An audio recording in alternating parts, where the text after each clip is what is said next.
And I my whole goal, Matt, for sometimes coming and talk with you is I want to see the improvement.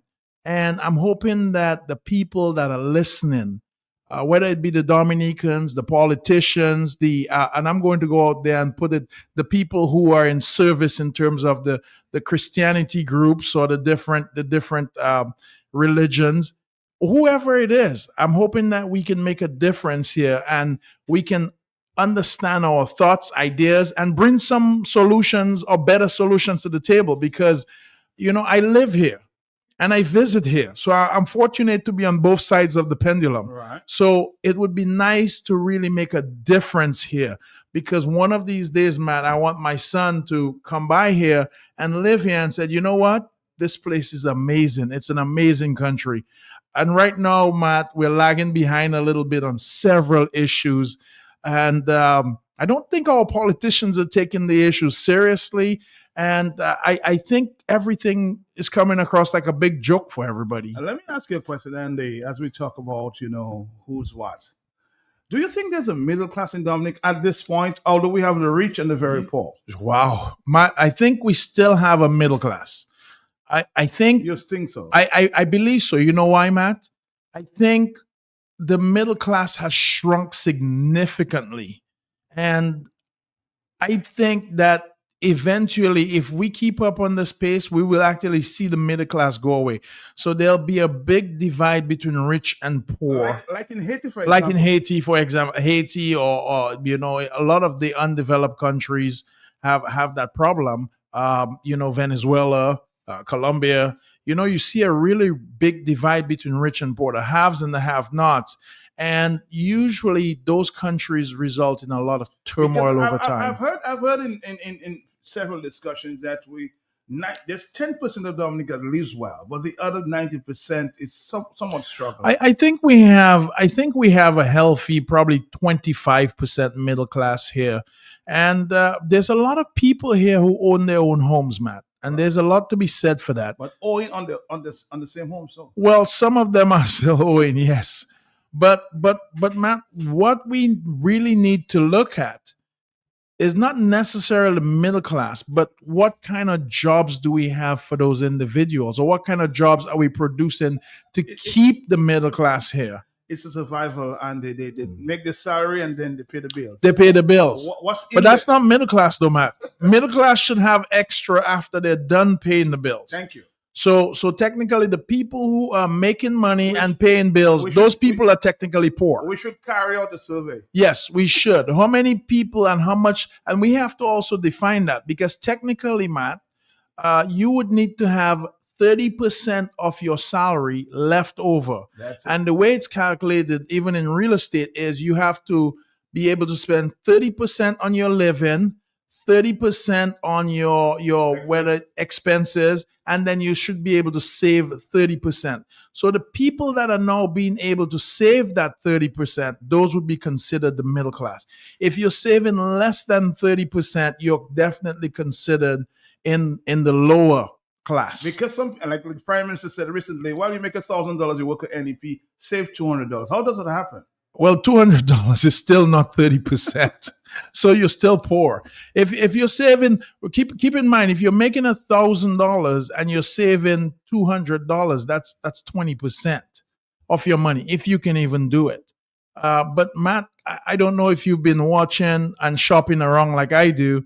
I have to go buy groceries here, and the prices in the supermarkets have gone up by about 30%. Really? So on that 30% up, that's taken away. Anytime we have a price increase, but we don't have a salary increase, that takes away from the top end and brings down to the middle portion of your 30%. So living expenses are still reasonable, but the problem is that with most people, they want to see a clear path to moving up. And many people in Dominica cannot see a path. You don't see a path where this year I'm making $10,000. Next year, I'm going to make 12. The next year after that, I might make 15 or 16. Mm-hmm. There's no path to excellence in Dominica. And usually, Matt, and I'm going to tell you this, usually most of the people who have this sort of accelerated pathway, they're really not doing something very legal to do it. They're usually doing some sort of illegal activity. The underground economy. Then. Well, I don't know if you call it underground. But is this? I don't think we have an above ground economy so as to have an underground one. When we have an above ground economy, then I think we can go to the underground economy. But basically, it's literally an economy that is really not an economy. Because remember, keep in mind, those people who are doing anything illegal don't pay taxes. They don't help out with the country's benefit in any way. So there's nothing that it provides us as a civilization. They don't pay taxes. So that money gets snuffed away somewhere, hidden away, and put away somewhere. But it doesn't contribute to the well-being of the country. Well, things might get better. I just heard the Prime Minister announcing his independence address that there's a rate increase for civil service coming. Well, there was a rate increase. Quite a few people receive rate increase. And he is also talking about increasing the minimum wage. One of the things I dislike, and I'm going to tell you dislike about our prime minister, is he will say something, but if you notice, there's no specifics attached to what he's saying. So if you're going to give the minimum wage increase, for instance, say we are going to increase minimum wage from $5 to $7, and we would have concrete numbers. But if you notice something, there's no date on it. There's no clarification. There's no clarification, and there's no finite. I mean, and that for me is very hard to build trust with somebody that does not give you specifics about what they're talking about. They're just throwing out an idea out there, and the question is he just putting that idea out there just to like as a carrot for people, or is there a genuine thing written on a piece of paper that says exactly how much the rate increase will be? Well, he said it's going to come just in December, so you'll get it for Christmas. So. Yeah, but what are we getting for Christmas? Are we getting a $10? Are we getting? I mean, should we budget? How do we budget as a people for it? Because technically, you should know what you're getting, so you know whether you're eating at Fort Young or you're eating at you understand, Matt? You need to know whether you're eating at the snack at across the street or you're eating at Fort Young. I mean, you need to know what's going on. So clarity is very vague with our current prime minister right now. And I think that happens with everything that he does. And we've seen this over and over again. It's not clear. Well, Matt, it hasn't been. In fact, he said it was in October, and then it was in December, and then it was before Christmas. And Matt, the second thing I think I should bring to the table about it is probably every time the prime minister brings something like this to the table, he makes it sound like there's a favor being done for people. So I'm bringing this to you right before Christmas. Like, here's your Christmas gift from me. And I'm thinking, wait, you're the prime minister who works for us, and then you're giving us Christmas gifts. Isn't there something wrong with that, Matt? I mean, in my mind, there's definitely something wrong with that, because why should we feel like it's a gift? It's a minimum wage you're increasing, sir. There's nothing, and not only that, you can't even give us any specifics about this. So you're saying we need specifics? But I think so. Anything you're doing, anything the prime minister, if the prime minister knows what he's talking about, and if the prime minister is sure about what he's talking about, I have never seen a prime minister not give specifics like this one. Everything is very blank. We're going to do something. Well, what is the something you're going to do? You understand what I'm saying? What is the plan? What are we going to bring to the table? Who are we going to, what are the numbers involved? How much are we going to spend? And it just shows that every project that has been done in Dominica is the exact same thing. How much are we going to spend on this project? Is there an exact number? Is there a budget preparation? Is there an exact idea, an exact goal that we're trying to get to? Let's make it very interactive. Somebody's on the telephone. Are you there, caller? Yes, my brother. Good afternoon. Good afternoon to you. I just wanted to be specific with Mr. Jolly. Mr. Jolly is called a comfort to a fool. You see what you just said? The Prime Minister make promises and give things with no proof, nothing, no detail of how it's gonna be executed. You get a raise and that's it, boom, and everybody happy and it's gone. It's a comfort to a fool, my brother. Now, Matt, you know, I know you always have Mr. Jolly on there, but you played something this morning. I would like you to play it for Andy because I sent you a note. Tell you, I think you should play that Dr. Dale piece continuously because as a man who is always on island and he has a business on island, now you're discussing where we are as a minimum wage. That ties with Dr. Dale's assessment from his observation and his 6 times he say he's been through the year. And the point I'm trying to make, Matt, is you mentioned a middle class. In my opinion, the statistics that I see, hear, and read, Dominica does not have a middle class. People are just surviving. Now, you mentioned, Mr. Jolly, the underground economy. If that's a stat to say you have a middle class, then the country in trouble.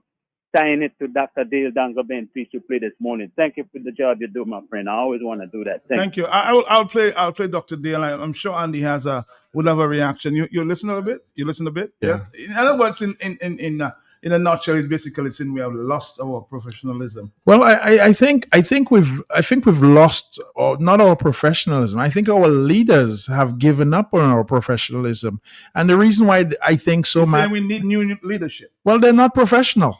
We don't have professional people at the top. I can tell you right now, and I'm a betting man, man. I'll put down $1,000 to put any one of the leaders that we have up at the wherever the 21 constituencies or the 20 or how many ever we have constituents that we have, that this person is a professional person or understands exactly what I mean.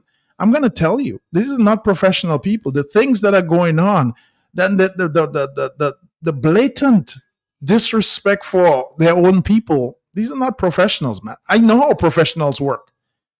They make promises that don't get delivered. So what are they doing? What are they doing in cabinet then? Well, Matt, overwhelmingly, I'm going to tell you, have you ever watched a session of cabinet? If you've ever watched a session of cabinet, that is one of the most unprofessional things that is ever aired on TV. I mean, you can see the exact biases. You can see the promises that are being misled to the people. You can see the over-exaggeration of the wins. I mean, if you want to sit down in cabinet and discuss something professional, let's get professional. Let's give people accurate answers. And Matt, let's hold everybody in that cabinet accountable so that they're not just telling lies and giving speeches to impress people. That is all that goes on in there. What have we first of all, we haven't had enough cabinet meetings. I've never heard any cabinet minister say anything against the prime minister. Well, I disagree. Man, how is that possible? So you mean everything? I've never seen How it. is that possible? It should not be. Man, you should be able to go up there and speak your mind freely and say what is right or what is wrong. You should be able to go up there and speak your mind and say what is the truth. First of all, the leader of the cabinet up there, I forgot his name, but the leader of the cabinet up there, I don't think he's a genuine bipartisan person. I don't think his behavior and his conduct you're talking is parliament? not impartial in Parliament. On Parliament. Parliament and Yeah. similar set of people, but they're not different. But the behaviors are not right up there. And I beg, if we want to become professional people, we have to seek professionalism. We have to make sure that our leaders are examples to the people. And this is why we have so much trouble in Dominica, is because our leaders are not good examples. So guess what? Everybody says he can do it, I can do it too. And it's follow the leader. And the telephone, are you there? Sorry about that. Yes, Matt. Good afternoon. Good afternoon to you. Good Yes. afternoon, Mr. Jolly. Good afternoon. Yes, that type of behavior is suspect. That type of behavior leads to unaccountability and lack of transparency, and we can't hold them down. And that is suspect that our finances, our resources are going elsewhere than to the benefit of the people of Dominica. Thank you. All right. Thank you, sir. Thank you, sir. So I got another text message from Dr. Dale earlier. He said, "Oh, dealing with Dominic is not for the faint of heart. The government has done a serious number on the people of Dominica." You agree? They definitely have. They definitely. I think literally. Dr. Dale taught you chemistry. Dr. Dale taught me in SMA. Dr. Dale was my SMA teacher. He's one of the smarter ones too. I'm gonna tell you. Matt, here's what I'm gonna tell you. Normal people can feel this. This is not something that we're making up here. You can see it, and you can see it because you can actually touch it. Matt, you can touch it. We can go by the side of the road and touch the garbage. Remember last time I was here, I told you about the garbage all over Dominica, right? And I'm going to just link these two things for you so you can see how the link just follows along. So I'm going to link it for you. Here you go. We had Creole Festival where we had a lot of garbage. We had a lot of garbage trucks. And I told you last time, the problem with our garbage is not the garbage trucks. The problem with our waste management in Dominica is our management. It doesn't matter if we get 100 trucks in Dominica. Our management of waste management is poor. And therefore, everybody says, well, we don't have garbage trucks. That's why we can't pick it. You can drive anywhere between, and I'm just going to randomly pick this place, between Kenfield, and I'm going to go all the way up to Loubier, right? And you'll see everybody's garbage is overflowing. Well, everybody says we don't have trucks. We don't have trucks. We're getting trucks.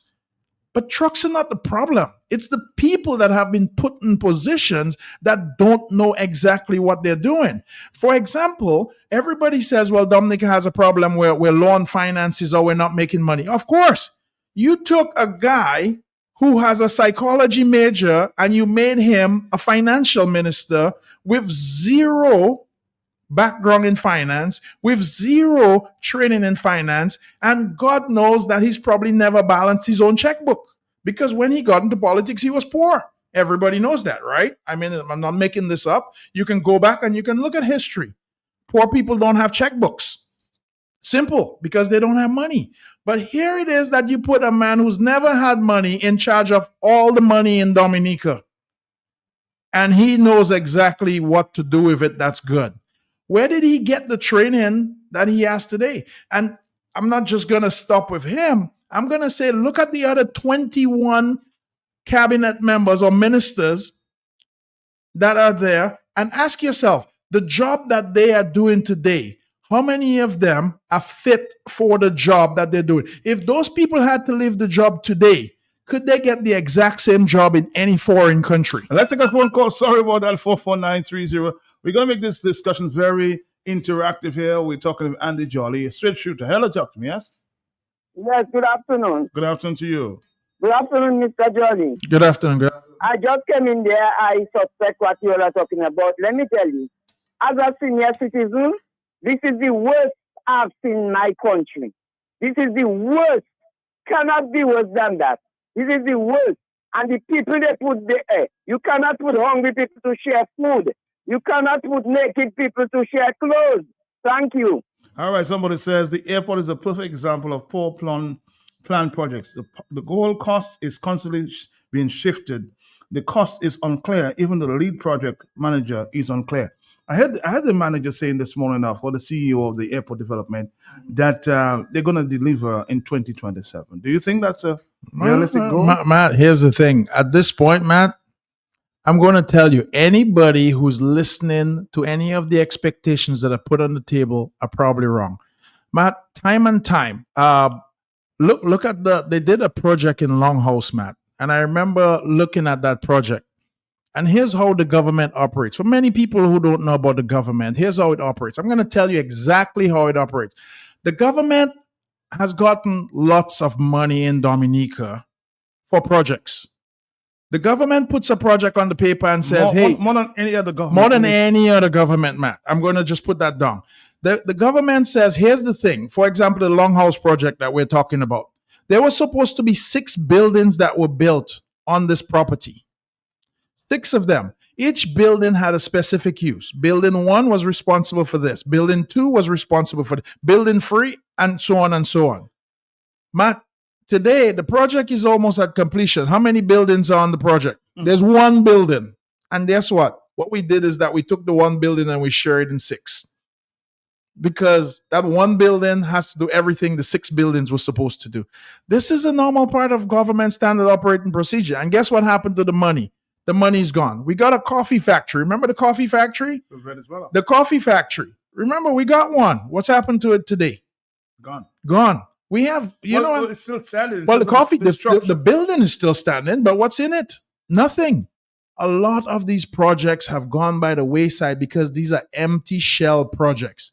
We have people in office right now that make a big deal about everything that they're starting, but nothing ever finishes. Matt, the only person, and I'm going to put this on record for you today, I have some respect for Mr. Floyd Capitole, who's finished up the Oasis Hotel. And I'm going to tell you, Floyd's a different man. I mean, I think I like the guy personally. He's a good guy. He's a straight shooter. He might be working on the other team, but I'm going to tell you what. How is that Floyd started the hotel after all these other hotel projects, but his is finished? The hotel is finished. We can go there today and have lunch. It might cost us a pretty penny because it's kind of expensive out there, but Pricey. it's pricey, but that's okay. It's finished. Again, we need finishers. Projects are not being finished. And this whole establishment that we have in government right now is very proud of what they so-called they did. Well, they didn't do anything. They didn't use their own money. It's our money that they're using. They didn't even use the Dominican labor to do most of those projects. But yes, they claim credit for it. How can you claim credit for something that you didn't use your money for and you didn't use your own people for, but yet you say it's Dominican? How is it Dominican, Matt? Who owns it? Is it the Dominican people who own it? Can we see a title for it somewhere? To the point earlier you made as it relates to checkbooks, somebody saying poor people don't have checkbooks because the financial institutions make it difficult to get a checkbook. Is that correct, Andy? Well, I wouldn't give somebody a checkbook because, man, if a checkbook, the amount of checks you have is not the amount of money you have, right? Because you can write checks until the cow come home. That doesn't mean that there's money in the bank. It can bounce. Oh, Jesus Christ. And they do bounce. They bounce like basketballs. Let's take a phone call. Are you there? Yes? Yes, Matt.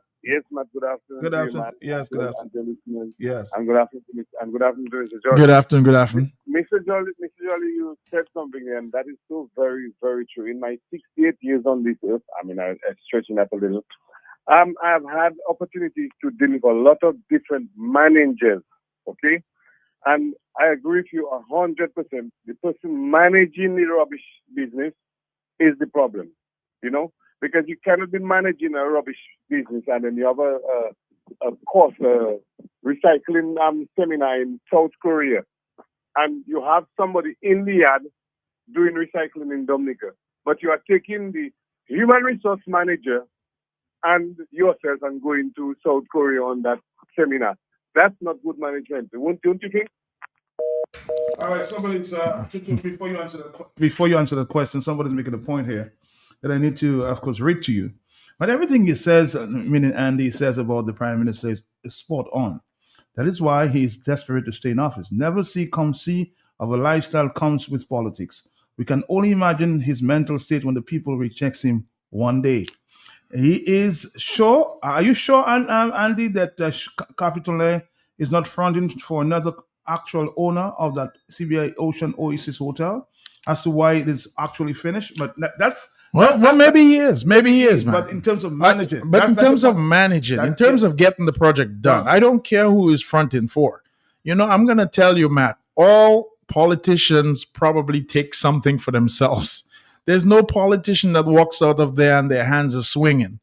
Well, Damien Junior Charles probably. But anyway, there's none that walks out. But Matt, you want to see things done. You want to see things accomplished. You want to see things better than you left them. Mm-hmm. Matt, I had a chance today, not today, a couple of days ago to listen to the speech the independent speech made by our Prime Minister Skerritt. And I wasn't disappointed. I felt numb to it because you know what I did? And if anybody wants to do this project, they can do this because I did this. I did this today, and it was fascinating. I went on and I actually Googled Dominica independence speeches. And there's about probably speeches going all the way back to 11, 12 years on YouTube, Matt. You know, Matt, and every speech was the same. It just, the wording was different. What was at the, nothing new. What was at the front, he just put at the back, put in the middle. And it was just, It's like a puzzle. it's also a puzzle. But if you listen to all the speeches, Saying the same thing. even the start of the speeches were the exact same. He came on, he talked about something with God and referred to himself as a godlike being or in a godlike structure. And if you even look back at the one from a few years ago, he recommended that he was going to he was practicing for his bishopship. You understand? And there was something with God. And in this speech, he said, well, it's the one who sent me. You understand? Or thank you to the one who sent me. So there was always a God fear in it. So he got the God thing out of the place. He always thanked the president and his wife and talked about his wife and his kids. And then he went on to talk about Dominica and how resilient we were and what we were doing. Then he went on to talk about the free housing program. And so something happened in the speech, the last speech, which happened in all the other speeches. He mentioned the CBI program again. And I'm thinking, sir, have we not had enough of this damn CBI program? Do you not have any new ideas you can put on the table? And in this speech that he just did 3-4 days ago, whatever days it was, he mentioned the CBI program again and talked about the CBI was invented and who did it and what it was meant for and for the gratification of Dominica. And I'm thinking, Matt, to tell you the truth, and this is just where I stand as a Dominican, if we had to give up the stupid CBI and just start over again, I probably would. Because the CBI has done nothing productive for Dominica as a whole. And some people say, well, it built a hotel. Well, who's staying in the hotel? It built health centers. It built schools. Man, we don't know. We've never seen the balance sheet on what this thing has built. And I don't want people to go around talking untruths. If you have seen a balance sheet saying we got $10 from some investor in somewhere, Matt, most of the damage that has been done to Dominica has been done by the CBI program. What I'm saying is that the good that it has supposedly done, but the bad outweighs the risk. It makes it sound like it's the savior. But he makes exactly, and he goes on the CBI program. I'm thinking, can we have a new idea? Can we have a factory? Can we have this? And then the same thing in all the last speeches for the last 25 years. He talks about the electrical power that it's almost completed. Geothermal. And I'm thinking the geothermal. And I'm thinking, okay, the geothermal has been coming for how long, Matt? Matt, I watched 11 speeches and geothermal was in each one of them that it's coming and it's on its way. And will be the cleanest country in the world, one of the cleanest countries in the world. I think it started from 2012. 2012. I watched all those speeches. And then the next thing in the speeches, he always talked about the fact that there was progress for his people and progress for Dominica and progress for this. And I'm thinking, stop talking about the progress. Just give it to us. We've heard enough about it. And if anybody wants, they can go online and do this. It is a really cool thing to do. And you can literally word for word piece together probably the next speech for 2026. Well, what about persons who say or who have said that they would give him a B grade for the housing projects? A B grade? Yeah. Matt, you know what are the things that I noticed? Uh-huh. You should go online. There's a site online, actually, a site that's putting out a lot of propaganda, I think, online about Dominica. It's called Together for Dominica. It's at Together for Dominica. It's a PR site. It's a PR site, Matt. Matt, I went on that PR site and the houses, if anybody wants to go look on the Dominica Independence speech and type in Melissa on there. And Melissa Scarrett's face is on there giving the speech and it tells you how Dominica, Matt, the housing looks nothing like what we have. I mean, it's nice. It's straight AI. And then, Matt, the roads and the infrastructure we have, it looked like they took it from America and they put in this video. Matt, what people are seeing on the outside is different than what we're feeling on the inside. And I think this is why a lot of people jump on a plane and come down here probably and vote Labour, or why a lot of people outside of Dominica feel like Labour might be the way to go, because the propaganda is real. The vibes that are being spread outside, and people in Dominica don't see that. Because guess what? We don't care. What happens local? We're local chickens, right? But if you have to go and see what everybody else in New York, in Miami, in England is seeing, It's a beautiful picture. Dominica looks like Miami. A first world country. First world country. Let's take a phone call. Are you there? Yes. Yes, Matt, good afternoon to you. Good and afternoon. Mr. Yeah. Jolly. Good afternoon to you. And Yes. of course, Yes. your listeners at home and abroad. Mr. Jolly is so correctly what he's saying. That PR site, and when you look at it, you'd say NC Dominica is fully developed and no need to do anything else, just to maintain, because it shows everything is intact. I looked at it, it shows we are even already operating the cable car.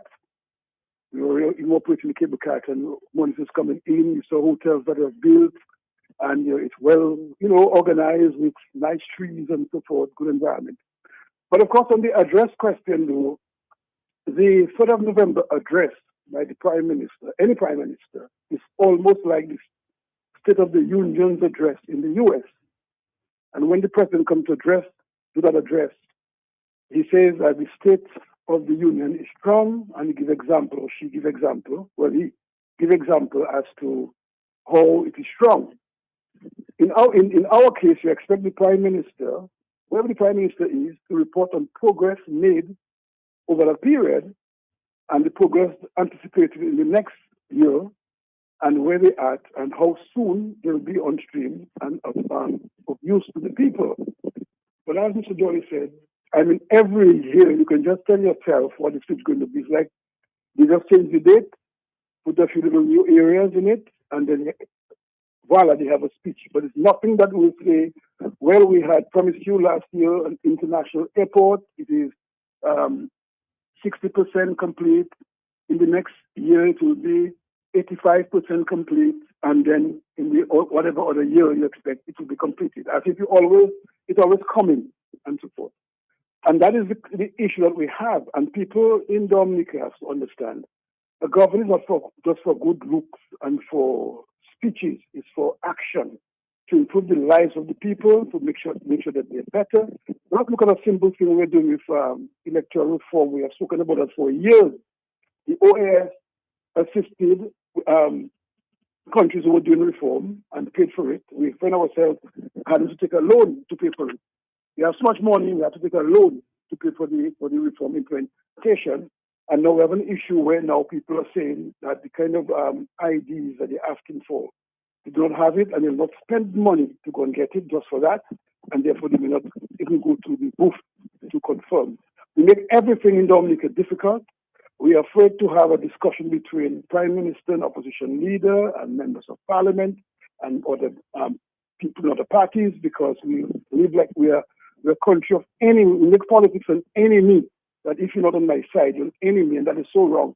And I have been in Dominica all my life. I born and live here, and I know in the past you had discussion with opposition leaders and prime ministers. You had discussion with members of parliament on either side in the interest of the country. But it seems as if, well, if you're not on that side, and even something to, if there's a public opening of something, people dress in red to go. You don't even feel like safe there to say, well, it's a national event and you're going to support. And, you think when you come out, you see people in there, right? They even ask you what you're doing there. So I'm saying, what is another thing? You come for refreshment, you have to for a few. That's how we come in Dominica. So Mr. Paul is quite right. Thank you so much. Thank you, too. Let's take another phone call. Yes, a lot of calls are coming in. Hello, yes? Good afternoon, Mr. President. Good afternoon to your guests. How are you guys? Good afternoon. Good afternoon, Mr. Bella. Mr. Belcher, listen to your programs here, Mr. Jordan. And one of the things we're talking about, I think people never get it, understanding the road to the festival, how to bring money, how to make it spread. There's nothing wrong with complimentary tickets made available to elected members of government or members of parliament. I think it could be something that can go to parliament and discuss where they say that we can probably give every parliamentarian, whether they are on the Labour Party side or just members of parliament in general, even if it's like a dozen tickets, okay? That's fair. But from my understanding, with the calculation I've done in the super constituency, with the amount of people that get free tickets because of the festival, it's 1/200.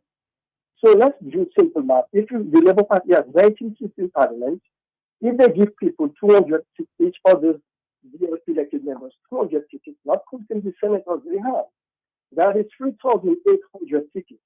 Now, if you look at this for the night, for the season ticket of $600, you're talking about $2,280,000. That could go toward the festival. So that is $2,280,000. Now, the reason why the festival is not profitable is because what they need to rethink is they need to probably make it affordable for the people in the country. So let's say the festival is coming up in October, like around when they launch it in June, July, you open the door for the Dominicans who live in there. If you make it $75 a night, then you can get more people able to afford tickets. Then you can spend less money on members in parliament, especially DLP supporters or whatever they do the ticket. So the festival can be more affordable for the locals, and then you can put an upcharge for people coming in and make a package out of it. So this is how it's going to be more profitable. So this is one of the areas why I believe this festival is not profitable. So imagine the cost of the VVIP and the VIP, and that is just the basic lower ticket on the ground, right? $2,280,000. So a lot of money is going wasteful and compelling to state government, and not necessarily for the benefit of the festival, and that's why they're owing so many people on the festival and take a whole year sometimes to pay people. I know people personally that said they just got paid earlier this year right before this festival because they wanted yesterday again. That's one thing.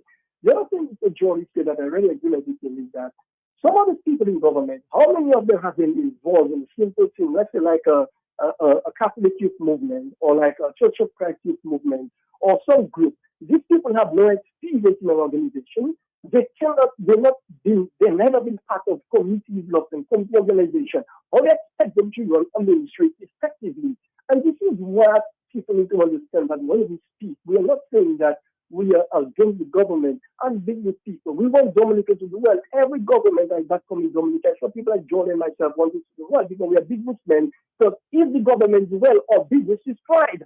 So when we speak, I don't want people to see it as a negative thing. We are bringing up solutions to certain problems. And finally, Mr. PNC, this thing about electoral reform, which I feel is very important, because why does it make sense that someone with a U.S. citizen, a Chilean citizen, can come to Dominica to participate in the election, to put a government on the mind and heart of the people in Dominica? They're not just a benefit, but that same person cannot be eligible to run for public office.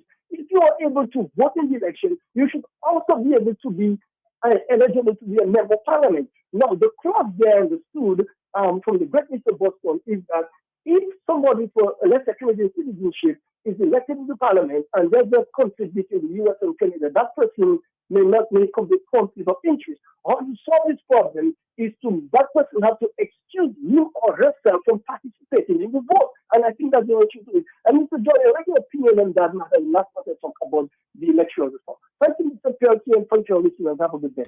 All right, thank you. Of course, your voice is a little, kind of sounding like almost hoarse there. I did not clearly understand, but I think I picked up on some of the points that you made earlier. Somebody said in the independence speech, he also stressed that we are a democratic country. That was also had the house plan.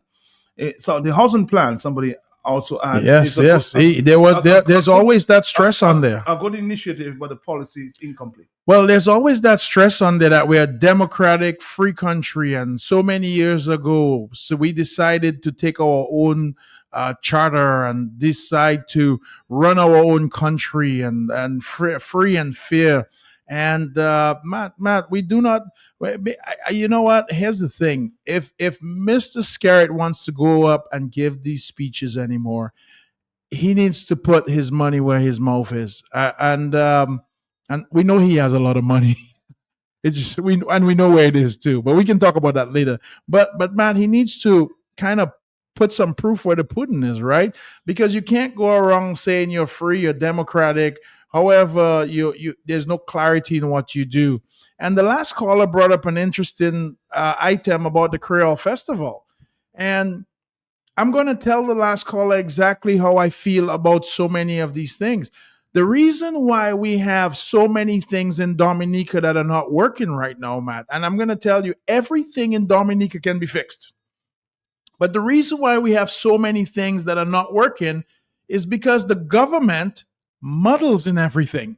The government wants to be part of everything. And even right now, we're seeing this with the Creole Festival happening, where the Creole Festival, which is one of the things that we have that brings in a lot of visitors, a lot of notoriety into Dominica, is being somewhat managed by the or being infiltrated by the government, using it for its own benefit or its own purpose. Do you think the private sector should handle it? But I think all things should be privatized. I think if we privatize garbage, it will work. I think if we privatize our ports will work. I think if we privatize, even the Creole Festival and any other festivals that we have, I think if we privatize a lot of the sites or the tourism business that we have in Dominica, those things will succeed more. You would find that when people privatize things, the people take more ownership to it. And I don't know if you know about the big debacle that was with the Creole Festival, Matt. So apparently this year, there was some issue with the government actually setting up their own VIP. Uh-oh. So the government had their VIP and there was another VIP. So I don't want people to confuse the two VIPs. VIP was led by one group, which is Next Connect, I believe, on one side. I'm not too sure. Yes, on one side. And then the government had their own VIP. And I think there was a big issue between those two groups, because here it was, Matt, that the government set up their own VIP, and several people from the government's people side actually were entering the other VIP and were helping themselves to all the other things for the VIP of the other group. That's confusion. Which was a lot of confusion. So a lot of things that are mismanaged here is because the government muddles in. And I've come on your show over and over and over again, man, and says government is very poor at managing anything. If we can just let the government write policies, procedures, standards for everything we do, and then privatize everything without bias or influence from them, then things would work, which is the way it's done in most civilized countries. However, in Dominica, everybody has a hand. Every minister has a hand. And this is why the saying in Dominica, it's who you know. It's who you know will get you where you are. Whether you get a VIP ticket or not is who you know. If you know the power rep good, you'll get a ticket. If you don't, but it's not supposed to be that way. If the Labour Party is truly a people's party, and again, you can watch all the different programs, like I told you, the independent speeches, where Mr. Skerritt claims that the Labour government is a government for the people. In fact, he gave a prize to Rosie Douglas, who is now dead, by the way, and Pierre Charles, based on the fact that those people were people. Those were people who loved their people, who enjoyed the civilization, the Dominican people. So if you are truly a people's people, how do you pick 200 people and give a ticket? Or how do you pick 200 of your people in your constituency and give a ticket? Or who do you let in and who do you leave out? So here it is, we have a standard. And I had a big problem with the selection of the people that they gave the awards to. I'm going to tell you, and I'm probably never going to get an award, Matt, and I don't care. Myself. Matt, you're not going to get one either, just in case you were looking for one. No, but I've been recommending a number of times. Yeah, but you're not going to get one. But here's the thing, Matt. No. Can anybody call on this program? I will give you $1,000 right now to tell me what is the selection process for people to get that medal. Is there a selection committee that's independent? Is there a way that people are selected to get that medal, that badge?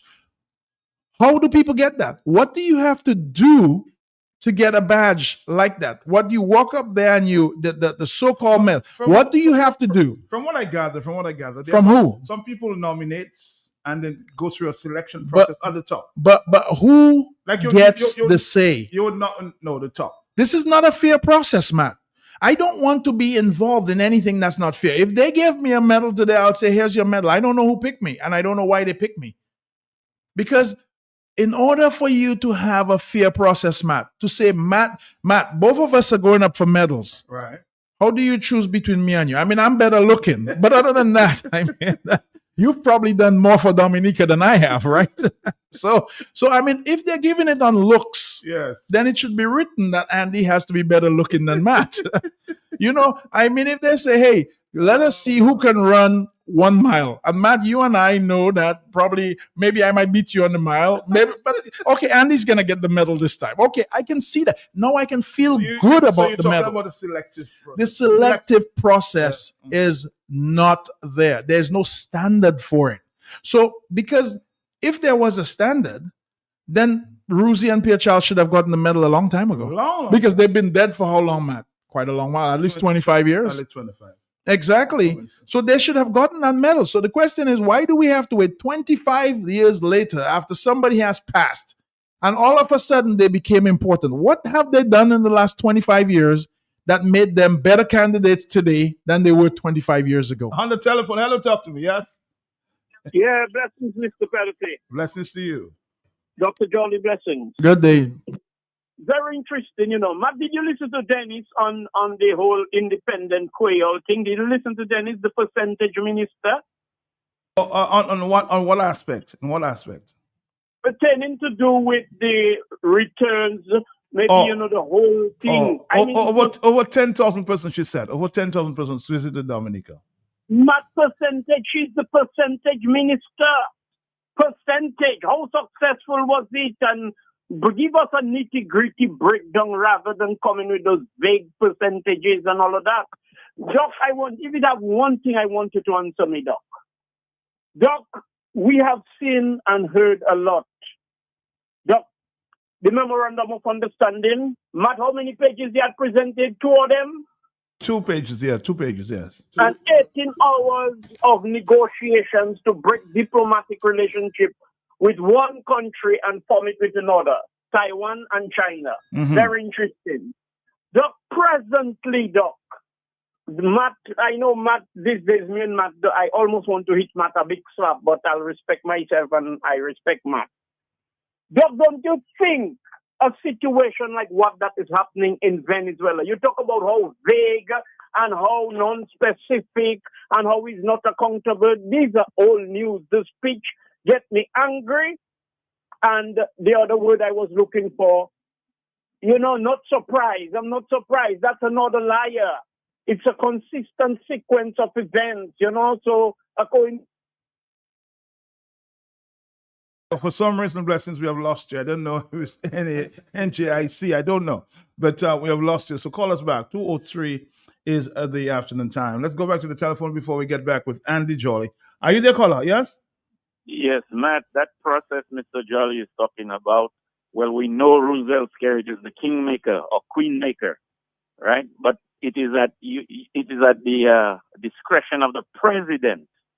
That's what it is. And you cannot question it as far as we're understanding. So the president makes that selection. And that's it. What's the details of that? What Skerrit whispers in her ear, yes or no, we don't know. But it's the president that makes the decisions. Unadvised. You forgot that word, unadvised from the prime minister, okay? Because she doesn't take any decision like that. Unadvised from the prime minister. Hello, talk to me on the telephone. Are you there? Yes.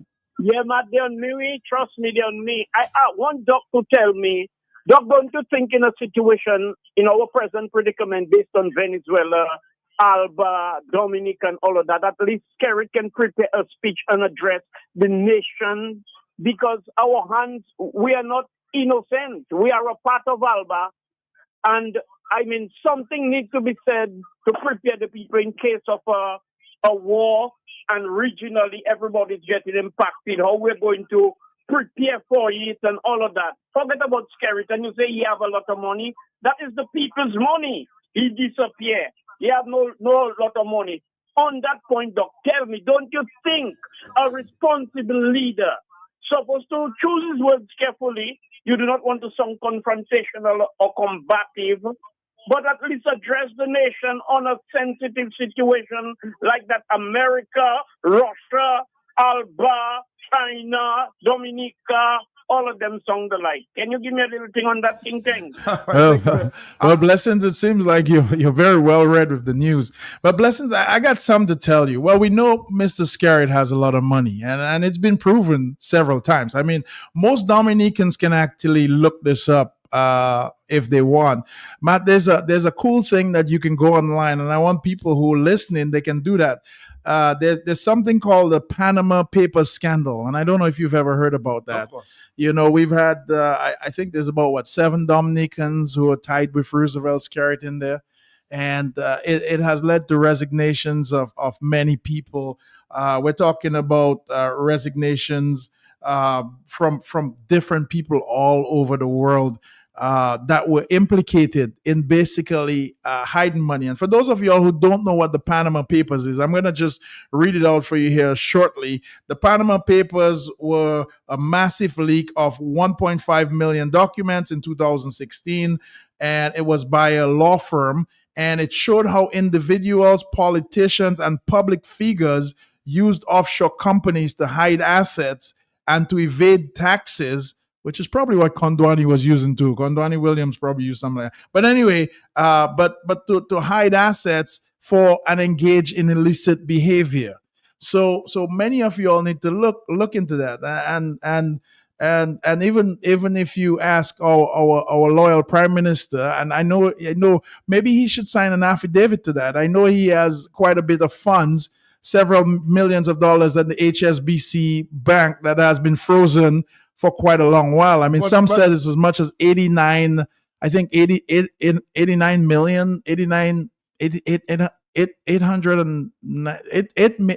million dollars or something like that. That is frozen there still, or a little bit more than that. But anyway, it doesn't really matter. We know where the money is. But Blessings, I want to get back to you real quick and let you know there's not going to be any war. And I think you should put that out of your mind. And I'm going to tell you. You don't think so? Venezuela is well taken care of. And I think that there's pressure being applied. And even though, Matt, do you notice? Or do you think Maduro will go there? Well, Matt, even though you notice that the U.S. is down there, and Blessing brought up U.S., China, President Trump just met the Chinese president just last week. And the two people were shaking hands, and the two people were in meetings. So the idea that we have of the world is literally different than the idea we have. The idea that's in the world going out there right now is different than what we have in here. And the truth is that Dominica is such a small blip on the map. Man, think of it. We have 50,000 people. The U.S. government is not bothered with us. I mean, we are a blip on the radar. There are so many ways that the U.S. government could stifle Dominica in an instant. If the U.S. government wanted today, all they would have to do to put most of the Dominican people and have them go insane is to cut the TV from Miami. And if they cut our cable, we would have no TV to watch. All our TV comes from America. All our influence on all our media comes from, most of it comes from America. We get most of our supplies from America. Everything else takes a really long while to come up there. So the U.S. government is not bothered with us. The people that are interested in us are the Chinese because they see us as a strategic location. However, I'm going to tell you, they use us as a pawn. And if our elected officials were smart enough, they would understand that we have the upper hand with the Chinese. But our elected officials seem to think that we have the lower hand with the Chinese. The Chinese need us more than we need them. In fact, the reason why so many of the Chinese are here. But the question to you, Andy, the question is, do you think if we're looking for an alternative, China is the way to go as it relates to America? China is definitely not the way to go. China is a communist state. Anybody who associates with China follows that line and that path. But it appears in Dominica we're closer to China. But why? It's because our leaders are obviously being taken apart and being handed things that are literally benefiting them. Hence why Trump is very concerned. Well, I would be concerned too, but I'm not going to be concerned about 50,000 people. I live in a neighborhood in the US. It has 150,000 people. 50,000 people are nothing. So we need to understand that we in Dominica, we are a dot on anybody's map. Guyana is bigger than us. Trinidad is bigger than us. Barbados is bigger than us. St. Vincent is bigger than us. Grenada is bigger than us. Why are we concerned with what's going on over there? And these people are closer to the action than we are. Here we are in Dominica. We need to be concerned about Dominica. And I'm going to tell you, the leaders here cannot open their mouth on any stage. First of all the leaders here to travel anywhere need a U.S. visa. If anybody opens their mouth, the U.S. government would retaliate instantly and everybody would cry. So you don't expect Mr. Scary to send? He's walking in Matt, if we lose one more visa access, especially to the U.S., I cannot come here. We've lost visa access to England. Or straight, I would say not visa access, but we have to have visas to go to England. We have to almost have visas to go to France. We have to have visas to go just about everywhere, including the U.S. If the U.S. cuts us off, do you know what kind of blow that would be to Dominica? We would perish. So here we have our leaders are puppets. Our leaders have no power. The only power our leaders have right now in government is over the Dominican people. Our leaders are powerless. They have nothing. They can do nothing on the world stage. All we are is we can sit next to somebody else and raise our hand and say, yep, here's our flag. That's it. We're not being protected by China. There's no China military down here. We're not being governed by China. There's no government in here that's a Chinese government. The only thing the Chinese are using us for is our resources. But there's an embassy. I know, but there's a U.S. sort of embassy. It's a quasi embassy. But Matt, an embassy is a diplomatic thing. What I'm telling people is that these superpowers of the world are not concerned about us. Let's take a break, Dominica. We're here. Of course, we're talking to Mr. Andy Jolly. Come back. Dominicans, enjoy your property, protect your property. You homeowner and businessman, protect your property, enjoy your property. Can't wait for the hurricane, can't wait till your flood again, can't wait till your roof fly out and all your business coming out.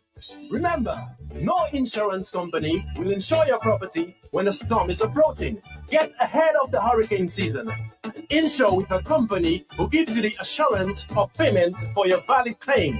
Come speak with us today at the New India Assurance Company Limited, upstairs AC Shillingford and Company Limited, 24 King George Street, Roseau. Bring along an up-to-date valuation from a qualified engineer and get insured today. It's officially white potato season in Dominica. To celebrate, Bloombox is giving you the chance to win a 196cc 4-stroke, 6.5 horsepower tiller, valued at over $3,000. Wow! You heard right. Simply make a purchase of $75 or more between October 13th and December 27th, 2025, and you'll be automatically entered for a chance to win this powerhouse machine to make your next planting season even easier. Winner will be announced on December 29th. Visit us at Bloombox Goodwill and Roseau. Terms and conditions apply. Let's bloom together with Bloombox. If you know your favorite store, dial it now. 612-1253. That's Mega Deals. You can rely on Mega for some real deals on name brand clothing and electronics. High quality, low price. We are a wholesale and retail store located in Calabishi, right on the main road. Check us out on Facebook, Instagram at Mega Deals Dominica. Like our page. Check out our stuff. Call us. Visit us. Would appreciate that. Come try it on. Love it. Buy it at Mega Deals. Yo, your one and only online and brick and mortar store. Mega Deals is also on wheels. We make it convenient for your shopping. We deliver straight to your door. Email us at info@megadealsda.com. Rely on Mega Deals for some real deals.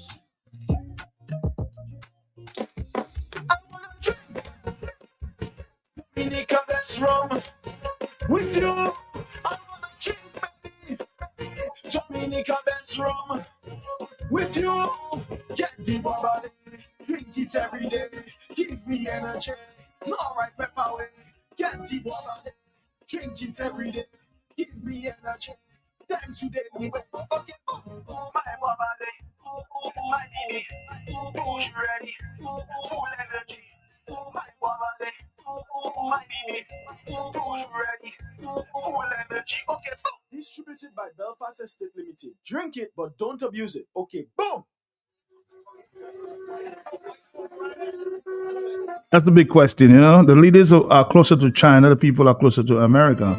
How many Dominicans want to go to China? Everybody look forward to a vacation, school, healthcare, etc. in the U.S., not China for sure. But let's Matt, even Mr. Roosevelt scared kids were born in the U.S. and not China. and not in China. Let's not have those visas revoked if he says anything. I know you spend a lot of your time down in Portsmouth because you have some property in that area there.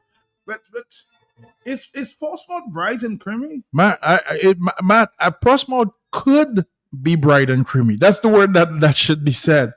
Matt, I spend a lot of time in Portsmouth. I heard the power talking about bright and creamy Portsmouth. But it could be. I think he should have put could be before. She said, sorry, I apologize. Could be. Matt, we have Portsmouth is absolutely beautiful, gorgeous places. Some of the best views in Dominica, in Portsmouth. Obviously, I know Portsmouth has challenges. But Matt, Portsmouth has been, and correct me if I'm wrong, a community that has voted Labour all their life, 100%. I don't think Portsmouth has ever had a minister that's been any other than Labour. And Matt, it begs me to believe, and this is my firm belief, and I'm gonna get it out there to everybody. You can record this if you want. I do not think that Mr. Roosevelt Skerritt or his other 20 20 PAL reps or members of the government can actually do anything for Dominica. Because in my opinion, Matt, here's how I see it. Portsmouth is a community that has been red all its life. It's the home of Rosie Douglas. They call it the Ganchanda Patat. That's right. The home of Rosie Douglas. And here it is, Vacaz, which is the home of Mr. Roosevelt Skerritt, is not too far up the road, about 10 minutes Vacaz. But Matt, here it is. I'm walking on Purple Turtle Beach, and there's 4 boats, huge boats, that are just landed on the beach.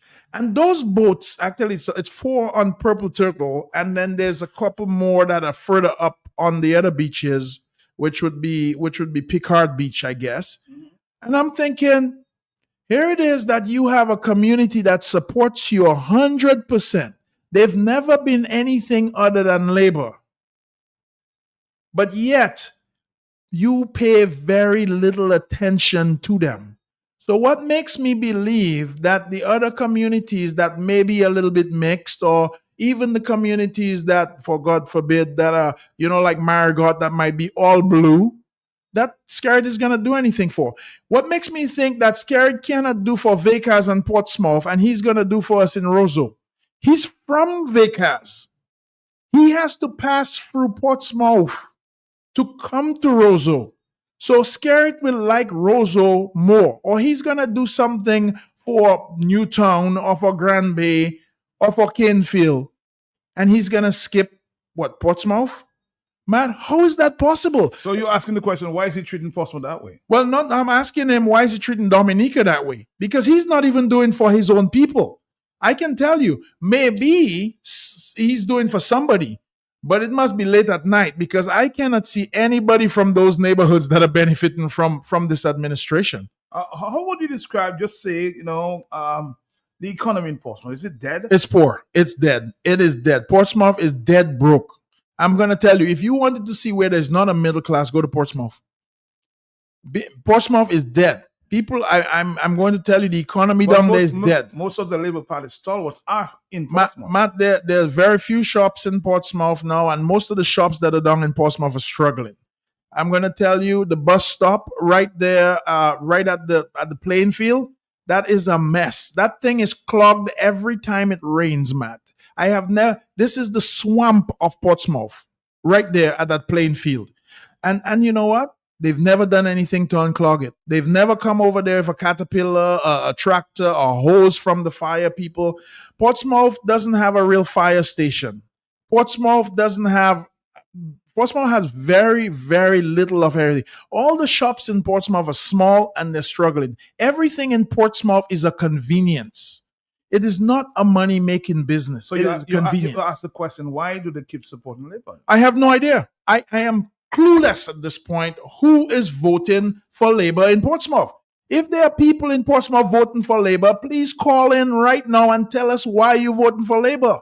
Because there's no way I would vote for Labour. Portsmouth has a hotel that's derelict. Portsmouth has another hotel down there that's empty. Portsmouth has another hotel in Picard that is not finished and there's no signs of finish. That one was a Hyatt or something, right?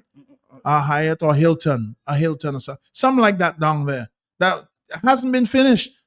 20 years now, we're working on a hotel and it's not finished yet on Coconut Beach. The Morocco Hotel was complete, but the Morocco Hotel was complete, never used. The electricity in the Morocco Hotel is still on. People are paying for it. The Morocco Hotel has since been dilapidated. If you had to go and stay at the Morocco Hotel now, you couldn't tonight. Because it's in no condition to stay. So here it is. I want to know if there's somebody voting Labour in Portsmouth. The only thing that look like Labour in Portsmouth is the two red ships that are sitting on Purple Turtle Beach. Because those came in for the hurricane, those came in for the storms, and they're just sitting on the beach. Those boats probably have fuel in them, Matt, and people are bathing next to them. Those boats have metal in them, dangerous metal in them, and people are bathing next to them.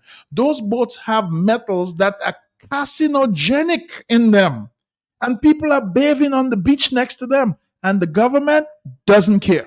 What happened to Ross? Ross left there. Well, Ross left. A lot of apartments. I would have left too. What happened to the apartments? I would have left too. I'm going to tell you. Are the people paying for these apartments there?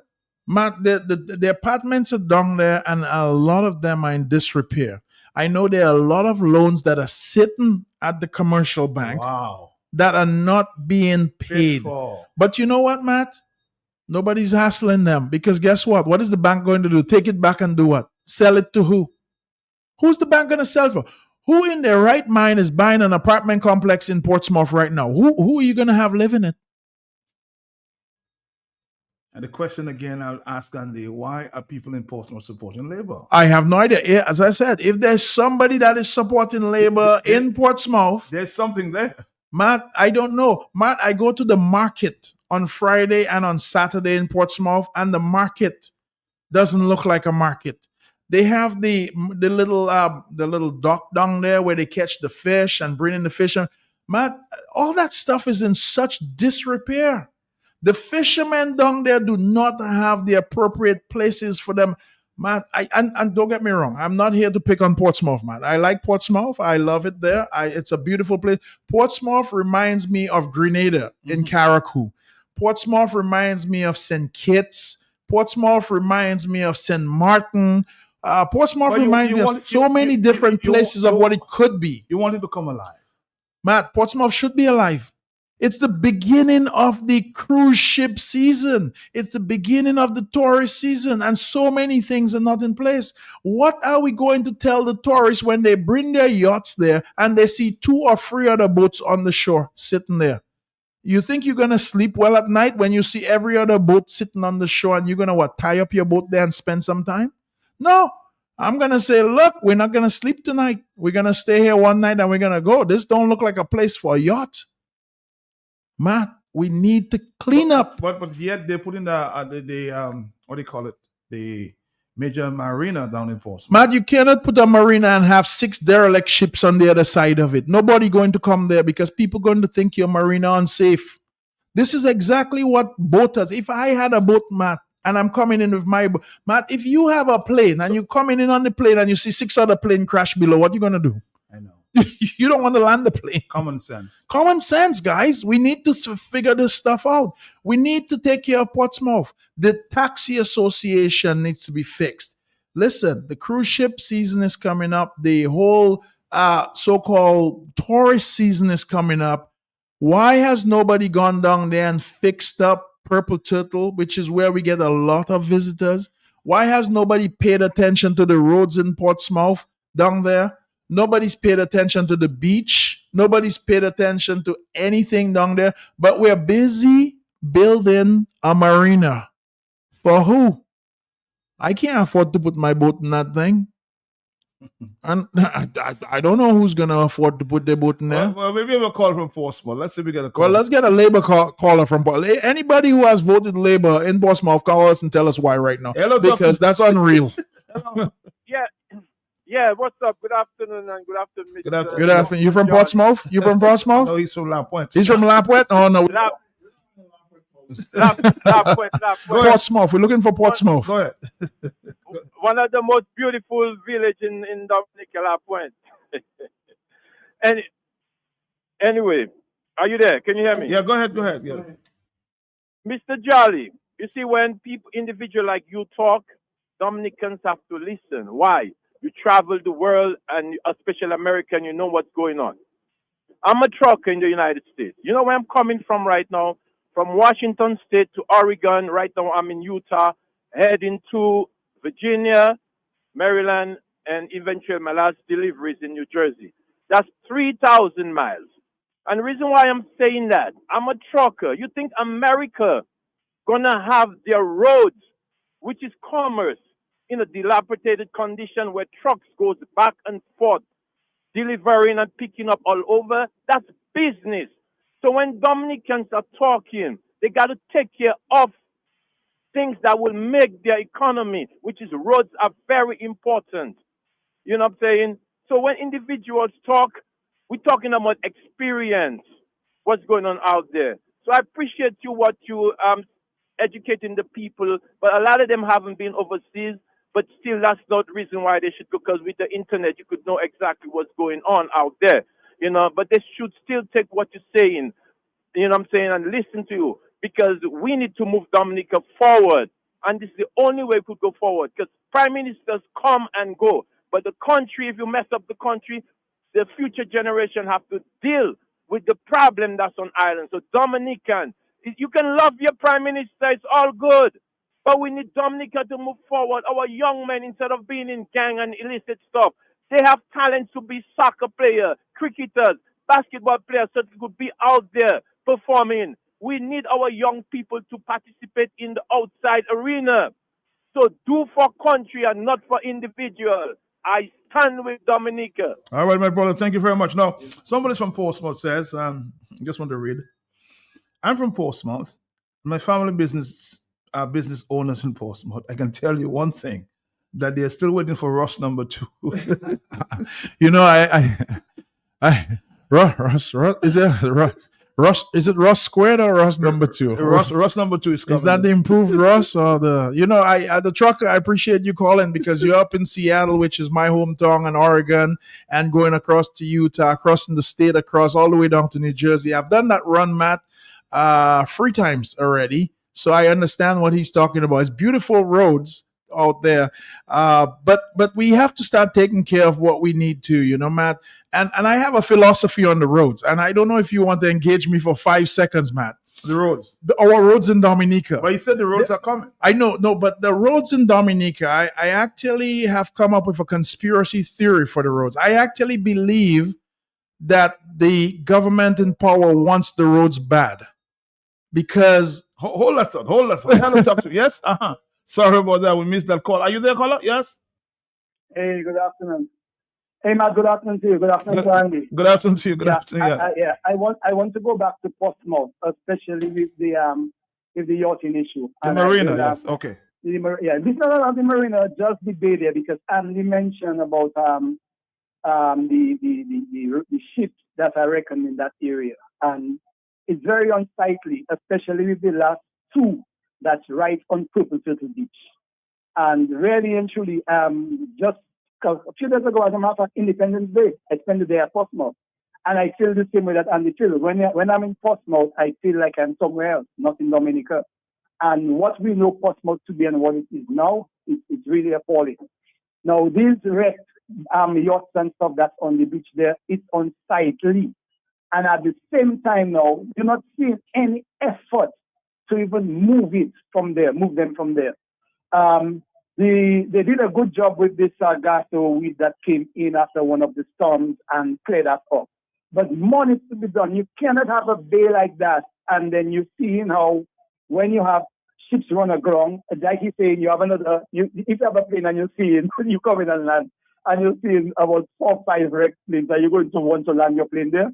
You know that something is wrong. No, what he's observing there, the observation that he's making, it is so real. That time of year, we are already in November. The winter seasons are coming in, and you normally find more yachts in the bay at that time of year. And on 3rd November, when I watched the amount of yachts that were in the bay, it was dismal. And that's already telling you that the yachties are already seeing that something is wrong, and it is not safe to land there, because at that time of year, my brother, I would come over 15 yachts or more in the bay there. And right now, on Monday or Tuesday, I could maybe count around 6 to 7, if it was all that. And when you have that going on, then you have less activity. So the little water tax is not making money. The beaches are deplorable because you have all these wrecks on the beach. So the observation that he's making is already a reality. People are going to land their yachts there, and I'm seeing it already. We're in November, and you're not seeing they're full of. My brother, most of the time you cannot even count the amount of yachts that in that bay, and right now it's just scattered to maybe around 6 or 7 of them on 3rd or 4th November there. So he's already making an observation that is already a reality, and nothing is done by the authorities. Have a good day. Have a good day. Somebody said, my correction there, the marina is in the Continental Hotel, Bell Hall, Tatan area, not in the Prince Rupert Bay area. That's a correction there. 449, thank you. Well, Matt, the last caller was definitely right, and I'm going to tell you, we need to do something about it. And Matt, you know what? Simple solution to all these problems that we have. Those boats could just be taken out and sunken and used as a wreck for diving. Somebody's saying there, just a point there as it relates to Portsmouth. We have one of the state-of-the-art fisheries complex in Portsea, and Andy's running his mouth. We have a state-of-the-art fisheries. What they have a better fisheries complex in Marigoland than in Portsmouth. What are you talking about? Marigoland has a better fisheries complex than anywhere else in Dominica, just right next door to us. And somebody's pointing out this is coming from a labor right. I don't know why he would point out. But Matt, where's the state-of-the-art fisheries? I mean, they're cutting the fish on the concrete. What are we talking about here? I mean, but Matt, I guess the beauty is in the eye of the beholder, right? True. Because if that looks like state-of-the-art for them, I guess it is state-of-the-art. But I'm going to tell you, if you travel, what we have in Portsmouth needs to be upgraded significantly to even just become good, much less for state-of-the-art. Let me take a voice note there from somebody from that area. Let's listen. Matt Peltier, good afternoon to you. Good afternoon to your listeners. Good afternoon. And to Mr. Jolly in your Good afternoon. studio today. I want to echo some of his sentiments, Matt Peltier.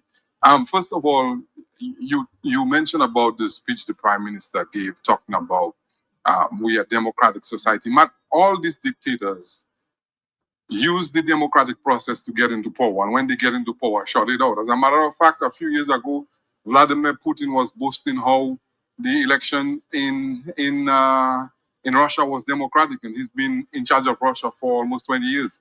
The president of Venezuela was talking about how the elections were democratic, and we see what happened in that country.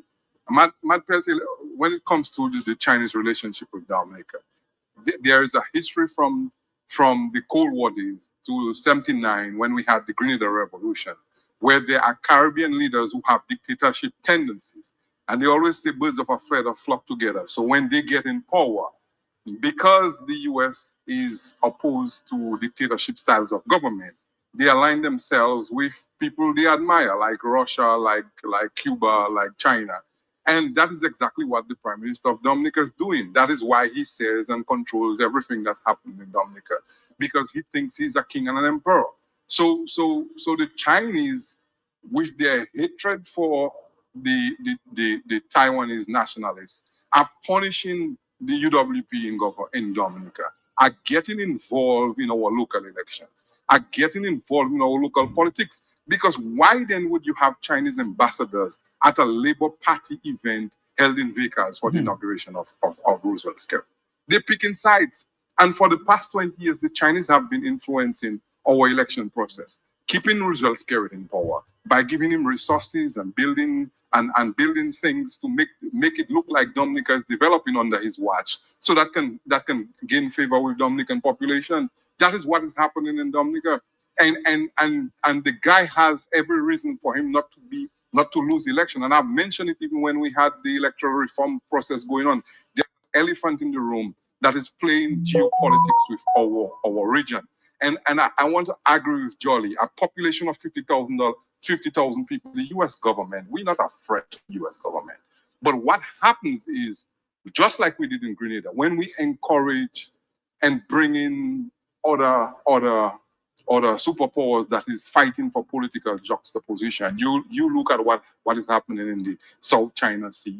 You see what has happened in Eastern Europe, where NATO and these other countries are putting a lead on the imperialist ideology of Russia and China.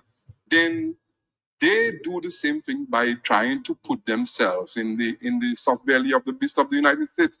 So our government and our people and our region is used as a pawn in the political juxtaposition, because at any time when the war starts, they don't care if my family, your family, or our people die, And then lastly, Matt Peltier, if you are a rich superpower country, why are the people of China coming to Dominica and compete with 50,000 people for businesses? Do you see Americans coming to open businesses in Dominica to compete with local Dominicans?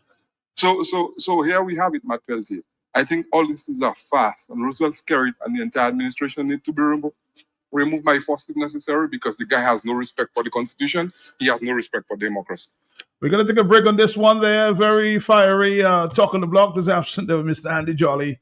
Of course, comments coming in. For the Bryce and Company. Yeah, the Rice and Company. The only company I know with Bryce was cooking water and back and neck. Now with the last valley short, I said Bryce. In the old plus level where you have a roofing material and seamless guttering. Yes, 24 gauge governors, all colors. Ever open Nipo gas peel agent. They program the computer to give you the exact size you want. And the seamless guttering aluminum that can better withstand the elements you have in an easy way. So no leaking after a while. And so much more. Bryce and Company, the app by 8 Bank close to the old mill at Enfield. Telephone 617-2468. All you, I just meet Goldwyn in Roseau again. Same place outside Flossie's. I tried to dock in, but you had time to see me. Where? Story start again. Million, lot of my power with us, huh? Saka fella, I said the same thing you doing, shopping at Flossie's. And you don't have to tell me the same thing you tell me last time because I'm busy. It's to hear him way. You reckon? About my pocket, boy. I won't tell you that I save money in food and drinks when I buy quantity. I save more. Oh, shucks, man. Well, when you're still telling me, I know already. Tu paga respect him, eh? But it could even pepper palais. I will tell all my friends from London, US and Dominica to come to Flossie's, right next to the Rosa Market. Open Sunday to Saturday. Flossie's can't do it to you. To know your favorite store, dial it now. 612-1253. That's Mega. You can rely on Mega for some real deals on name brand clothing and electronics. High quality, low price. We are a wholesale and retail store located in Calabishi, right on the main road. Check us out on Facebook, Instagram at Mega Deals Dominica. Like our page. Check out our stuff. Call us. Visit us. Would appreciate that. Come try it on. Love it. Buy it at Mega Deals. Your one and only online and brick and mortar store. Mega Deals is also on wheels. We make it convenient for your shopping. We deliver straight to your door. Email us at info@megadealsda.com. Rely on Mega Deals for some real deals. It's officially white potato season in Dominica. To celebrate, Bloombox is giving you the chance to win a 196cc 4-stroke 6.5 horsepower tiller valued at over $3,000. Wow! You heard right. Simply make a purchase of $75 or more between October 13th and December 27th, 2025, and you'll be automatically entered for a chance to win this powerhouse machine to make your next planting season even easier. Winner will be announced on December 29th. Visit us at Bloombox Goodwill and Rosal. Terms and conditions apply. Let's bloom together with Bloombox. When money don't count and your pocket doesn't hurt you. A fresh market, we are open 7 days a week with the top of the line products. We are in stock, supermarket and pharmacy, health and beauty care, fresh produce and meats prepared daily, hot and cold kitchen, ready to go meals, sandwiches, salads, and desserts at your fingertips. Easy access, located on the bayfront, environment friendly, and our staff are approachable and ready to assist. Have you figured out who we are? You got it. Fresh your one stop. Money don't count and your pocket doesn't hurt you. Fresh market, never disappointed.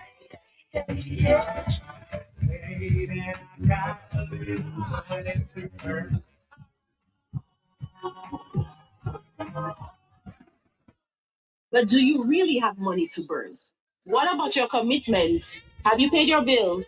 What about your telephone bill, your light bill, your water bill? What are you going to use to pay your loan? A truck of stones?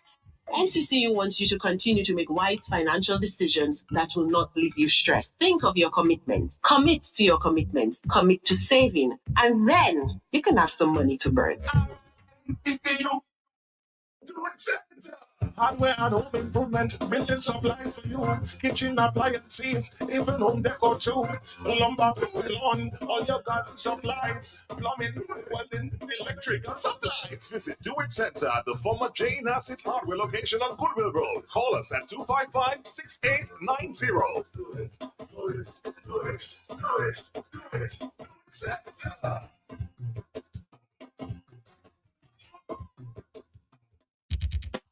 You want the leg, you do. Shop at the better than the rest. Go shop at the and they all convert. Shop at the you get more for what is there. Shop at the shop at the yeah. Shop at the shop at the what is there. Shop at the yes, family, customer friendly, with free locations, it's so convenient, and our prices.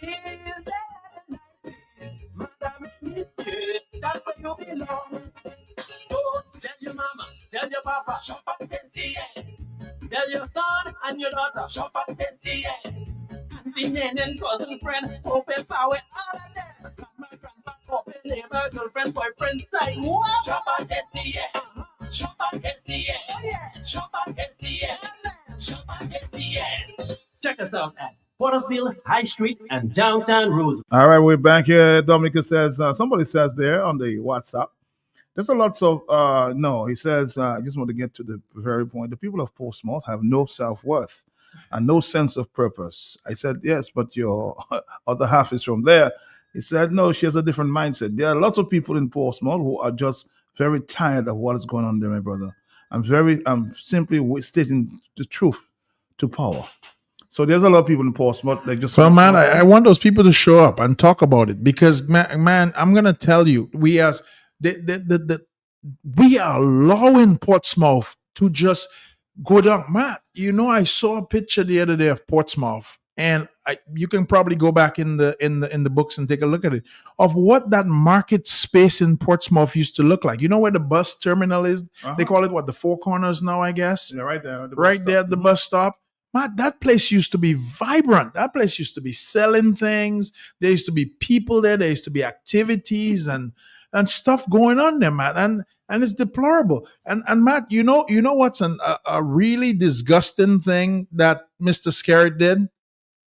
Look at Portsmouth and the entire corner of Portsmouth, starting at that market square, all the way down is owned by the Douglases. On the West Coast. Just no, in Portsmouth. Yeah, Yeah, but closer to the sea. Closer to the sea. So the little green shop there, and then you have a theater that used to be there, and then that whole space is owned by the Douglases.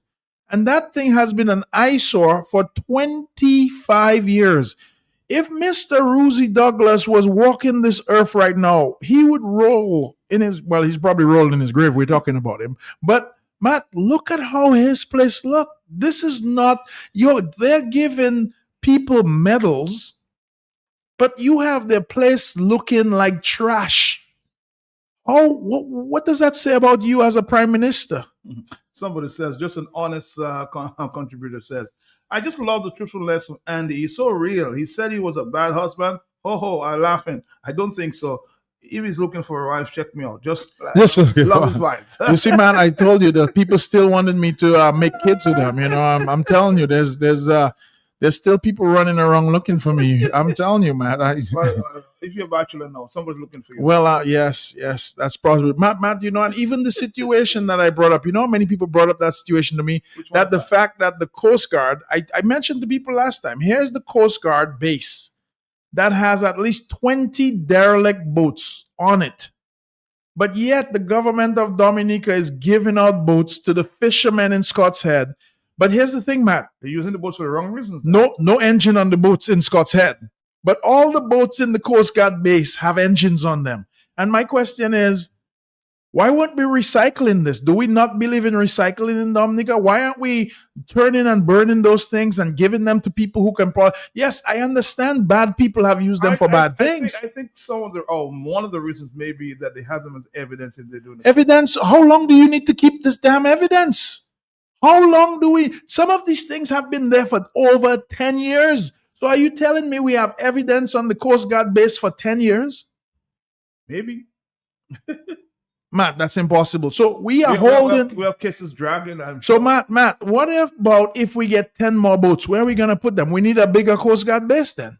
I mean, are we just piling stuff up? Are you basically saying get rid of this boat?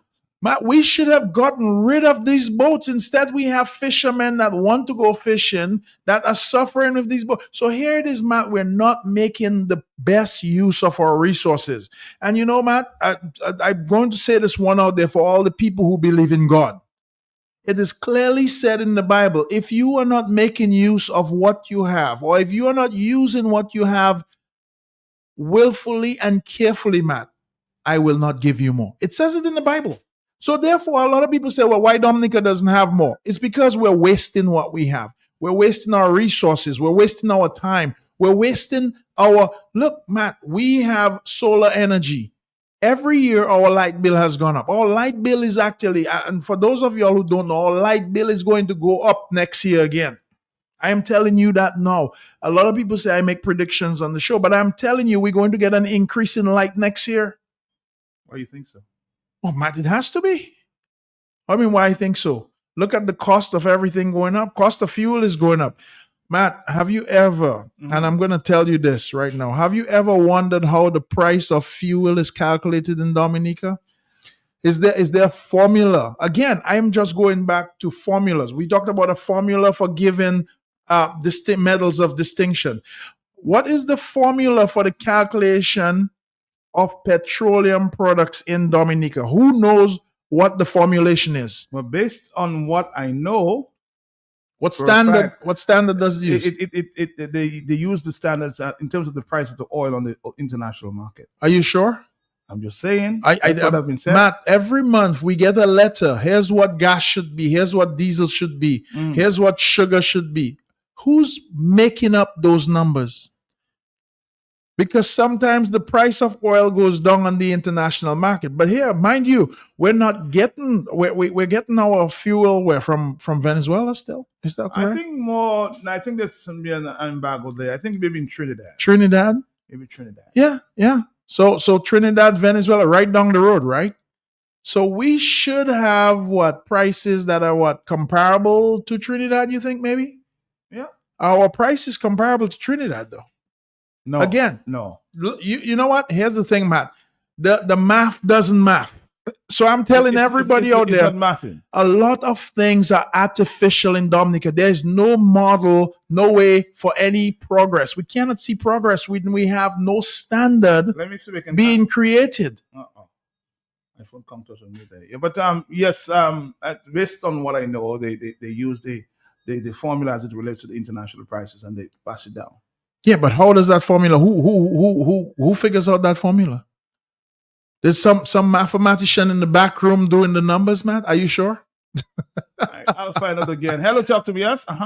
Hey, good afternoon again. Good afternoon to you, sir. Ali just said something for those who believe in God, and I want to add to that. For those who believe in God, cleanliness is next to godliness. And the garbage that we see around, that has nothing to do with godliness. That's demonic. That's calculative. Yeah, that is part of the bad governance. And really and truly, it is appalling because we still we were given the assurance almost like 2 garbage trucks that was going to solve the problem. My brother, we're in deeper garbage shit right now as we speak.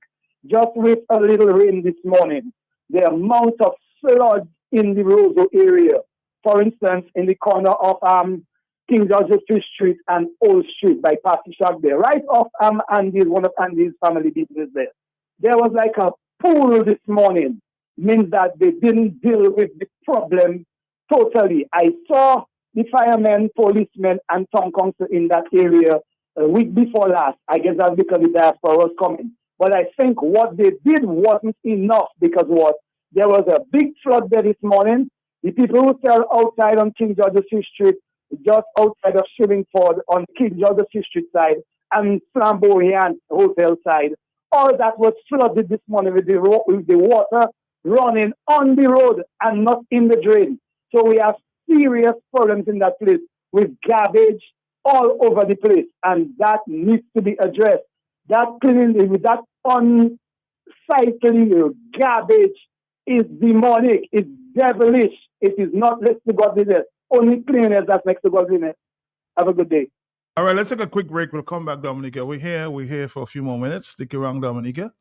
This is the Talk on the Block. Coming back. During the hurricane season, if you are evacuating, leave early so that you are not stranded by flooded roads, fallen trees, wires, and traffic jams, and make sure you have enough fuel in your vehicle and follow routes and highways. A message from Q95 FM Radio. It's officially white potato season in Dominica. To celebrate, Bloombox is giving you the chance to win a 196cc 4-stroke 6.5 horsepower tiller valued at over $3,000. Wow! You heard right. Simply make a purchase of $75 or more between October 13th and December 27th, 2025, and you'll be automatically entered for a chance to win this powerhouse machine to make your next planting season even easier. Winner will be announced on December 29th. Visit us at Bloombox Goodwill and Roseau. Terms and conditions apply. Let's bloom together with Bloombox. When money don't count and your pocket doesn't hurt you. A fresh market, we are open 7 days a week with the top of the line products. We're out of stock, supermarket and pharmacy, health and beauty care, fresh produce and meats prepared daily, hot and cold kitchen, ready to go meals, sandwiches, salads, and desserts at your fingertips. Easy access, located on the bayfront, environment friendly, and our staff are approachable and ready to assist. Have you figured out who we are? You got it. Fresh your one stop. Fresh market, never disappointed.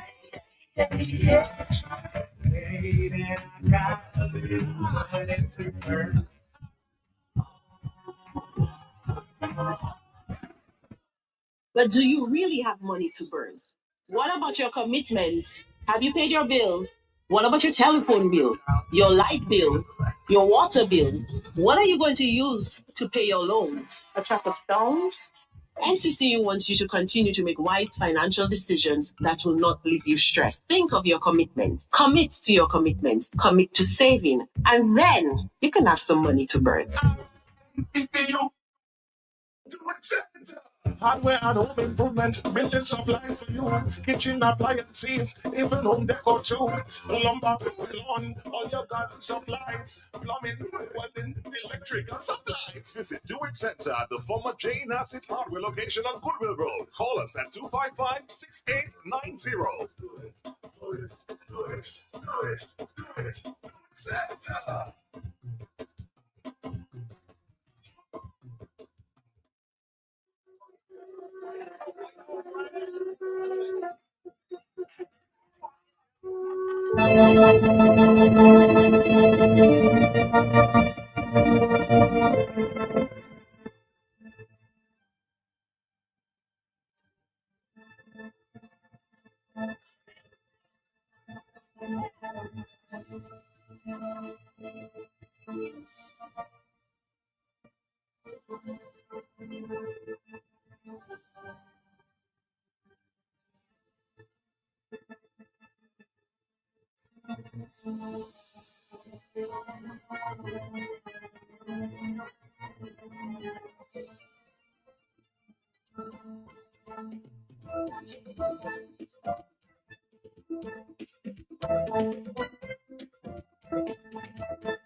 Here's somebody from Portsmouth, I suspect. Let's see if we can play that voice note there. Yes? Yes, let's see if this person speaks. Good afternoon, Matt. Man, I've been trying to get you because You're from Portsmouth, yes. just letting Mr. Jolly know that this is my favorite topic, and I just came back from Portsmouth. And I've just gotten back and immersed myself into work, but clearly I am someone there are many things I have to speak on, Matt. Portsmouth is a lovely place. Oh my God.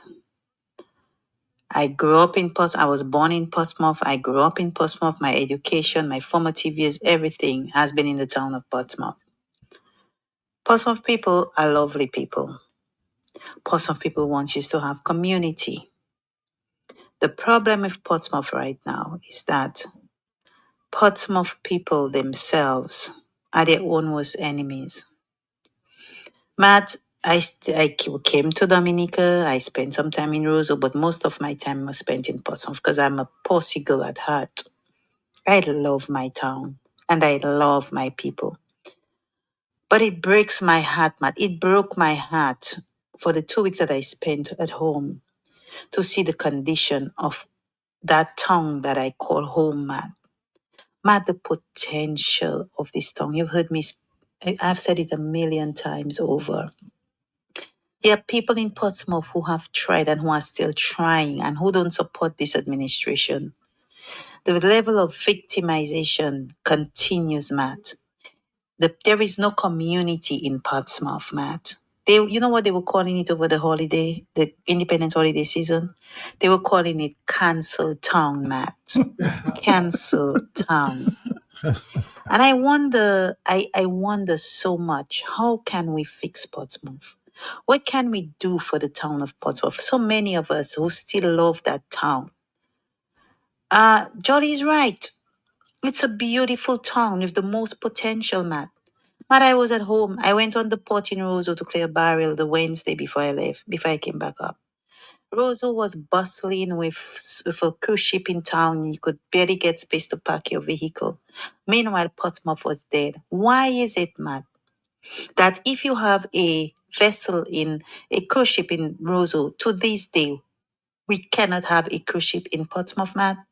Matt, there is the Kempinski Hotel. I got the opportunity to drive around the hotel while I was over there. It's a beautiful hotel. It is a beautiful hotel, but the hotel is empty, Matt. You have such beautiful restaurants in Portsmouth. You have the Bellhole Beach restaurant, which is right there. Beautiful restaurant right on the beach. You have so many local soursop restaurants. You have Keeping It Real up north. So many locals are trying, man. But the driving force, which is an economy, just doesn't exist in Portsmouth. And again, yes, we ask the question. The very people who make decisions for the country are all from the town of Portsmouth or Portsmouth parts, like Vickers or the north of the country, Matt. And and Portsmouth, not we, I don't support these people. They know I don't support them, Matt. And even if a few people try to do something, it still boils down to the fact that before you do something, you have to get the government involved. It's always the parliamentary representative, the government of Dominica. Look at communities where things happen. They really don't have the government inserting itself in the affairs of the country. But everything, this government has to insert itself. That's why nothing lasts or nothing continues, Matt.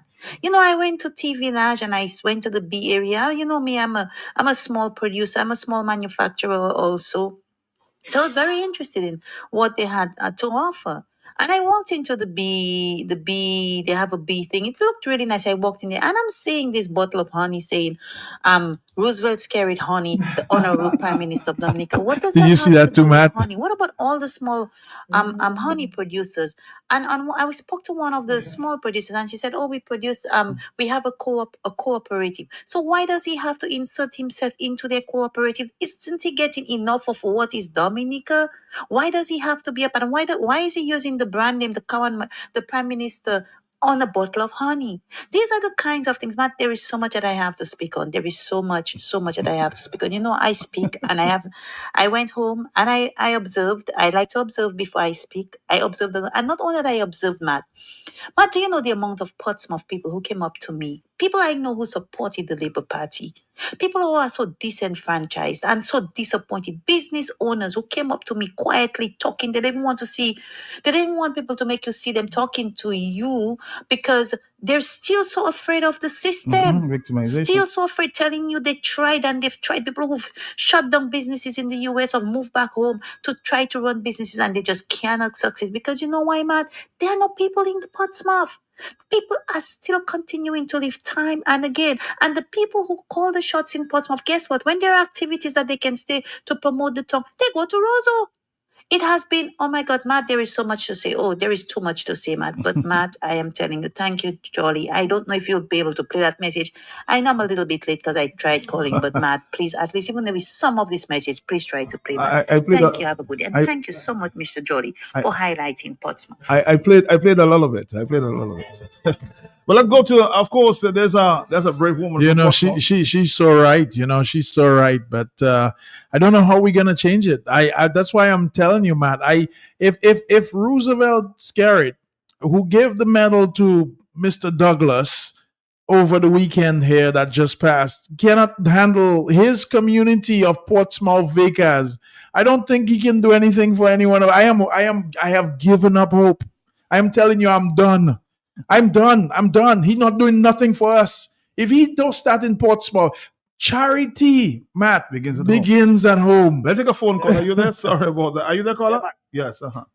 Yeah, Matt, good afternoon. Good afternoon to you. Good afternoon to Mr. Jolly. Good afternoon. always wonderful hearing you. Madam from Portsmouth. And I just came in right and I just said, the people of Portsmouth, they say they are fed up with this government. But that's not true, man. That's not true. The people of Portsmouth, with any government, they love it how it is. There's a few people, there are a few of us in Portsmouth. Let us say, let's use an average. In Portsmouth, about 1,900 people. I can tell you 1,800 supports the Labour Party. And you see, when I finish speaking now, if I walk down to Portsmouth, they're going to say I play in politics. And no matter they're suffering, they're seeing it, they're feeling it, they're hearing it. And the person have gone down for the past 25 years has gone down rock bottom. You know what a swamp is? A swamp, at the bottom of a swamp, about 4 feet, is like concrete. It doesn't go any further. And that is where Portsmouth is and Portsmouth people. And nothing's going to happen in Portsmouth. They're not going to change. They're not going to change because, I mean, if Labour Party, in the next 2 or 3 years, Labour Party will come and have a conference in Portsmouth where they give everybody a barbecue and a beer. And when I say everybody, majority, will be jumping up in red. You see Labour Party have something, and the first set of people, you go down to Borough Square now, right? Borough Square now, and it's empty. All the buses are empty. There's nothing there. But let Labour Party have somewhere, and you will see the square will be in red. And it's possible people are the worst own enemies. And possible people, if possibly doesn't change, I'm not blaming the government now, because the position the government is in, they cannot afford to come out from there. Because if they come out from there, they're in trouble, right? And the people take them out from there. It's Dominicans. And certainly for Portsmouth, the only constituency in Dominica that has always voted Labour Party is Portsmouth people. And when the Labour Party pushed Ross away from here, Ross was 90% of the GDP of Portsmouth. 90%, right? And the Labour Party allowed Ross to go away. And the Parliament, the next election, the Parliament got more votes. More votes. So it's the people. It's the people. They love their PM. So the question is, why do you think that they keep voting Labour? Well, they don't want to change. They don't want to change.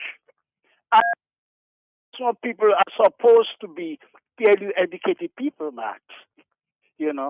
And the worst thing, the saddest thing, is that the young people don't care.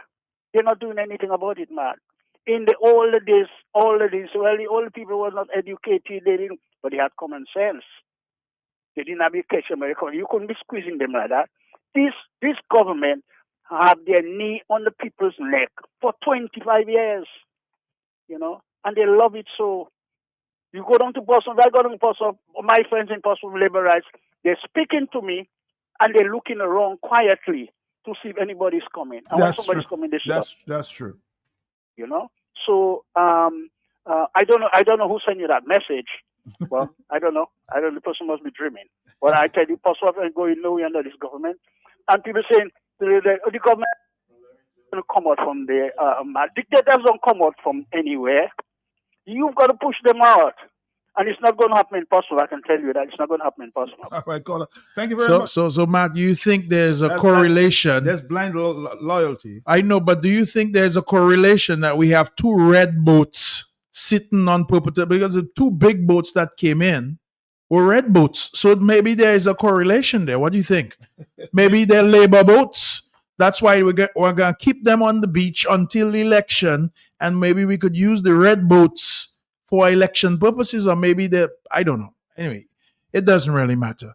But man, I think there's a systematic approach to this thing, and I don't know what's going on, and I don't know why we're not fixing it. Matt, and I was telling you real quick, I'm going to bring this up for you about the roads. I think the government actually wants the roads this way. I came up with a conspiracy theory, and it's only a theory for everybody out there. But Matt, picture this for a second.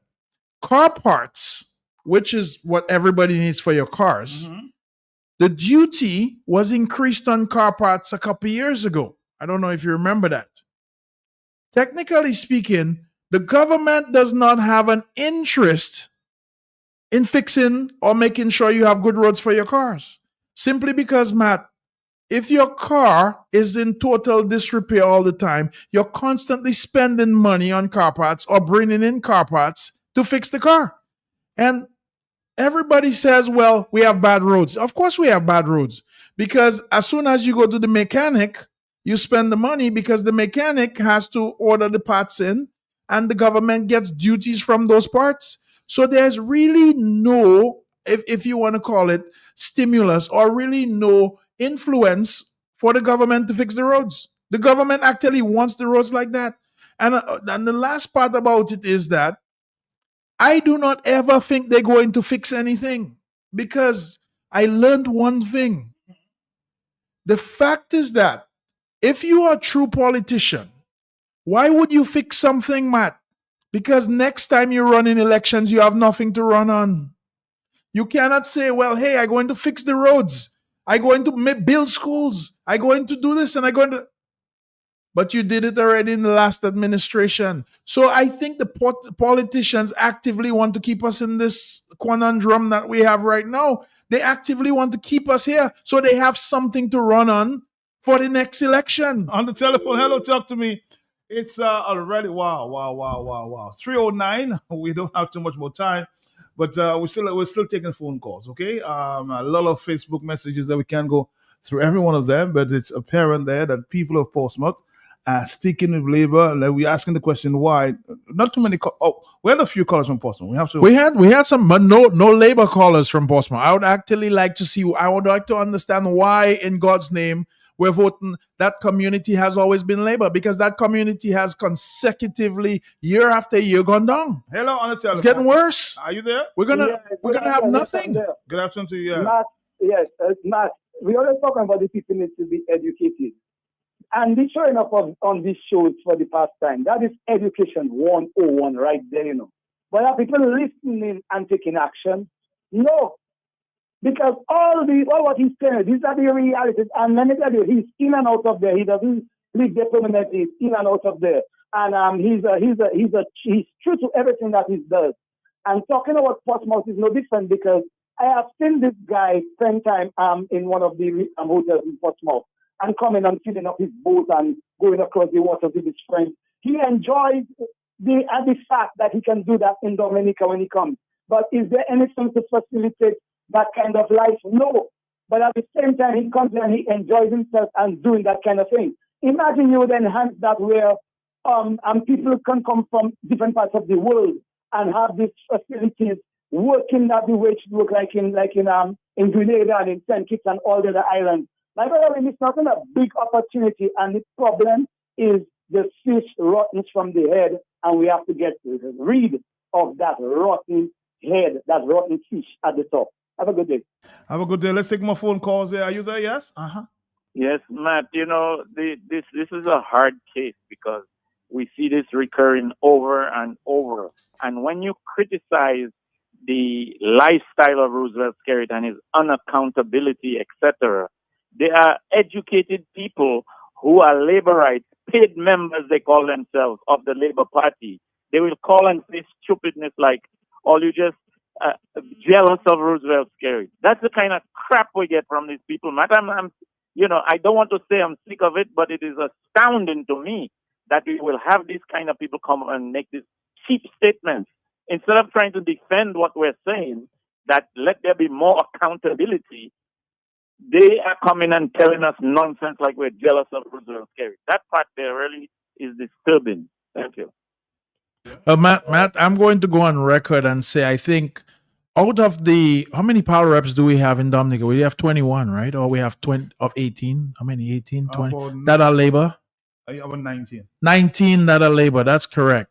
I'm going to go on record and tell you I think the Portsmouth power rep is the worst power rep in Dominica. You say that. I'm going to just go on record. And what you say is right. Worst power rep in Dominica. I'm just going. And whoever wants to contest me on that can come down and we can sit down and have a discussion. But the Portsmouth power rep right now is going to be the worst power rep on paper that we have ever had in Dominica. That's on the record. That's on the record. Hello, talk to me. Yes? Are you there? Caller, are you there? Let's take another phone call. Are you there, caller? No, you're not. Hello, yes? Hello. Yeah, good day, sir. I just want to make a contribute. Yeah, yes, I'm here. Hello? Go ahead, caller. Go ahead, yeah. Yeah, okay. Good night. Good day. I'm calling from Guadeloupe, and I'm from Granby.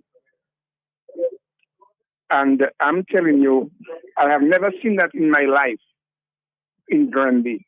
Granby is fast asleep from, let us say, 6:30 to 7, everybody's already asleep. There's no life in Granby. And some people, there is no form of entertainment for the people in general. And Granby is one of the most dead constituencies under the Labour Party since I know myself.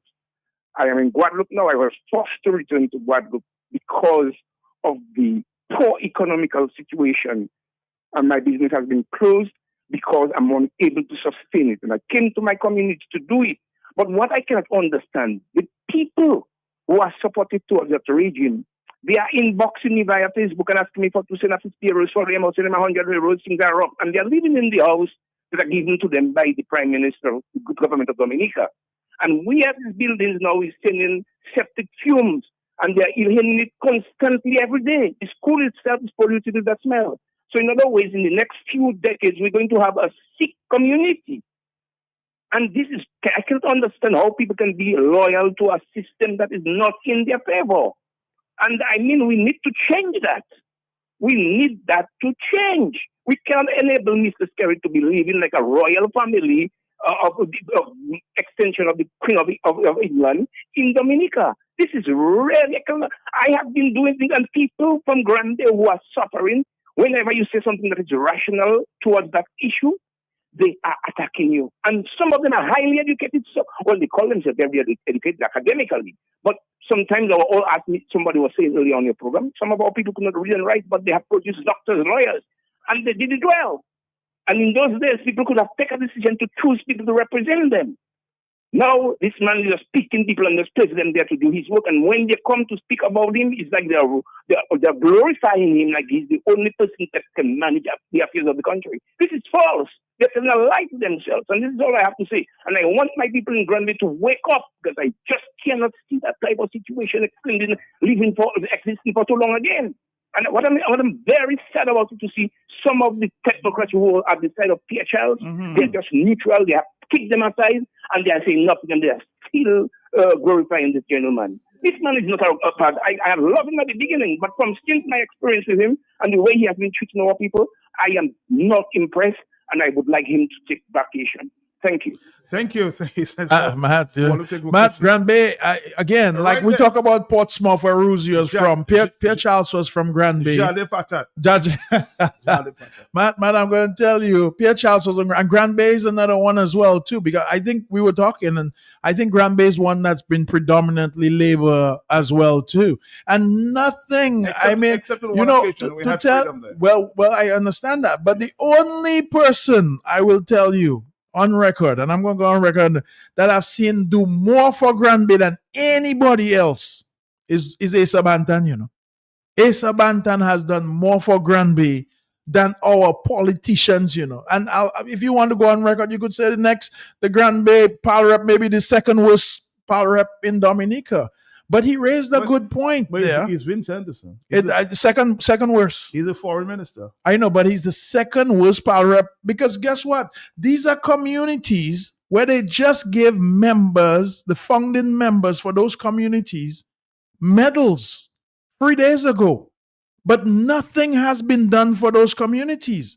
So what is the disconnect here? You know, and I had somebody a little while back tell me this about, and they said they explained this to Mr. Skerrit very carefully, and I want everybody to listen to what she told me. She said, she told Mr. Skerrit, when you dress up and you look in the mirror, you see a king, but everybody else sees you naked, because to himself and his ideas, he thinks these ideas and what he's doing for Dominica is so big. But we as the people who employ him, the people who've put him in office, the people who provide lunch, dinner, and breakfast for his family, the people who allow him to have the 20 security guards around him, see him naked, because he's done nothing. He has nothing. There's nothing. The fancy clothing that he thinks he has on, he has nothing. He's naked. He's done nothing for this country. You understand? But the two people that he honored, he's done nothing for their communities. So if you want to glorify people during independence, make sure you glorify their communities as well. Don't just give dead people medals 25 years later. Show us that you can do something for Granby. Show us that you can get rid of the boats in Portsmouth. Show us that you can fix the roads in Portsmouth. Show us that you can fix the roads and fix the schools and fix the hotels and provide employment for the people. Show us something. Don't just give medals out. What are the medals signifying? I don't know, Matt. Let's take another phone call there. We're getting mighty close to the time to wrap it up. Hello, yes. Call, are you there? No, you're not. Let's take another call. Yes. Good afternoon. Yes. Yeah, afternoon again. Matt, and this just mentioned fix a few things. That fixing of road is not repairing it. The road needs resurfacing now. Because what I am seeing that's going on, imagine there was some operations going on a couple of days ago outside the Goodwill School area there. And when they block off the street, I didn't know what was going on until when I realized it was big patches that they put in the road and left all the little gravels there. They didn't even have the decency to clean it up. You can't be doing road repairs and all what you dig out, you just leave it in the center pathway and throw the rest in the drain. And people have to do that. It is a hazard. You cannot afford to do that. And that's what the people are doing. I don't know if the people are doing the roads, they're untrained and they just handpicked by the same demonic leader. But I'm telling you, these roads right now, you can, in other words, they call it E.O. Libra Highway or whatever highway. You don't give a highway patches and you would know better. In the night, you shut down a lane and you do a resurfacing of the road because by now, everything is compressed. And if you have put 6 inches of asphalt, that 6 inches is maybe 1 inch now after so many years. The roads need resurfacing, and right now they're taking a levy. The license is already a tax to maintain the road. They put an extra $100 and calling it a road levy for repairing and fixing roads. My brother, the roads need resurfacing. Mambo tried that, and we hit the street. Didn't allow us to put a tax. And you have this demon just putting taxes and extra money, a lot of stuff that is not going towards. These monies are not going towards the road repair that we pay license for. I don't know where it's going, but the monies that they're taking extra now, we need resurfacing of roads. Just wanted to interject that. No fixing of roads, resurfacing. Have a good day. Have a good day. Have a good day. Yes, Andy. You know, Matt, the caller brought up on a very important point, which is the taxation and just increasing the taxes. I noticed this trend with this government, and I'm totally disgusted with it. I'm totally disgusted with our leaders, just continuously taxing the people. Matt, anytime you have an administration that continuously taxes or a business that continuously has to increase taxes, that means the business cannot sell more, or that means that the government cannot produce more, or they cannot generate more revenue. They are out of ideas. That means that so they're not creative. But Matt, you can't be creative. Putting taxes on any business or putting taxes on any society is the easiest, dumbest thing any politician can do. So therefore, it shows that our politicians are uneducated. If taxes is the only way you can raise revenue, Matt, what does that say about you? Taxes are simple. You just go out and you say, well, give me more money. Are you using what you have effectively? Do you understand that there are other strategies to make money? You cannot continuously tax your people into poverty. We need to understand the government right now, Max, is overtaxing the people. And not only they're overtaxing the people, Matt, they're not giving them any more money. You're giving them $10 and you're taking 15 from them with taxes. How can we exist in a society? And therefore, it goes right back to the discussion that we started with. Where did our middle class go? Well, our middle class gave all their money to taxes to the government, and now they are in the lower class. There you go. Full circle, Matt. On the telephone. Hello, yes. Are you there? Caller, are you there? Yes. Yes, I'm there. Mm-hmm. I just want to point out that VAT, you see that VAT, it automatically adjusts itself. So while people are thinking the VAT is always at 15%, when the commodity goes up, you pay more tax on that particular commodity. So I call it an automatic tax, because people don't seem to be aware of how it operates. Mr. Jolly, maybe you can help us with that. All right, let's go and take another phone call. Are you there, yes? We have 7 more minutes to wrap it up. That person we're not getting through at this time. I'm so sorry. I'll try again. I was the overseas line. Thank you. Another call. Are you there, yes? Yes, I'm there. 6 minutes again. Yeah, and this taxation thing, the insult to injury on that is, We have been facing what you call stagflation for the past 18 or more years, where you have a stagnancy in the economy and everything is inflated. That's stagflation. And then you taxing up people in that period. That's what you call madness. Because you're doing the same thing to expect a different result.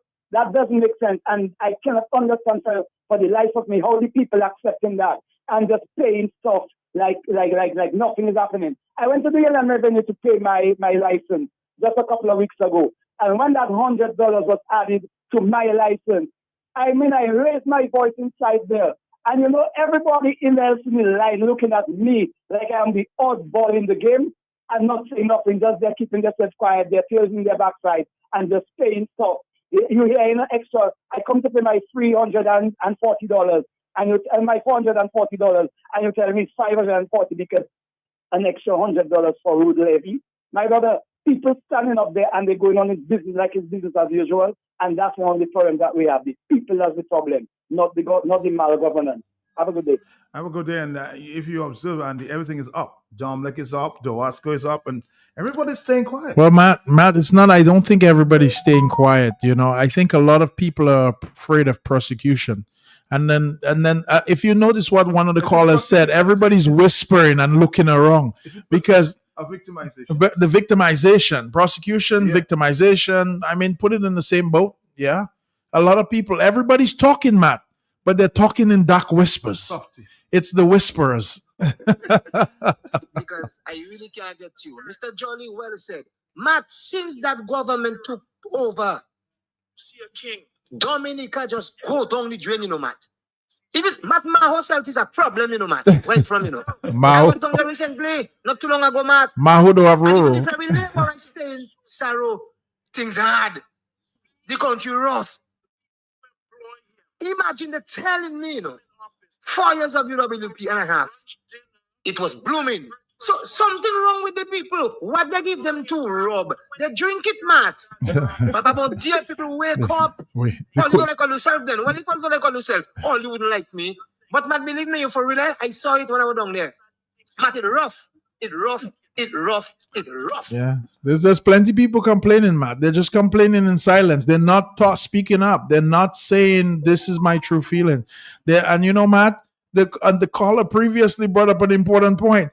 The people who are labor rights, Matt, which is, if you, in my essence, are chronic beggars, those people are the ones begging the working people for money. Those people are begging you when you leave Dominica and you go overseas, or when you trying to do better for yourself. Those people begging you for money, and you're thinking, but look who your God is. Look who you're worshiping. I want to get an apartment. And if you see, Matt, you see them in the rally. In the CWO. In the CWO. They're right there, and they don't want you standing next to them, because they might not get anything because you know them. You understand? Well, you're so right, because a lot of police officers give me some information sometimes, in confidence, and they have to pull them in a corner. Yeah. Because they're afraid somebody might see them. They can't speak out loud. I saw something with Pastor Rodney online concerning a police officer that went for a job, an interview, and it's online now. You can probably see it. And one of the questions was, where do you go to church? And when the officer told the lead officer where he went to church, said, "Oh, Pastor Rodney is your pastor," and he said that's the end of the interview. He never got the job. I don't think they like Pastor Rodney either. Hello, talk to me. Hello. Yes, how you doing? Pastor Rodney wouldn't mind because he doesn't want people to like him. He does things. He does what he's supposed to do. Let me say something.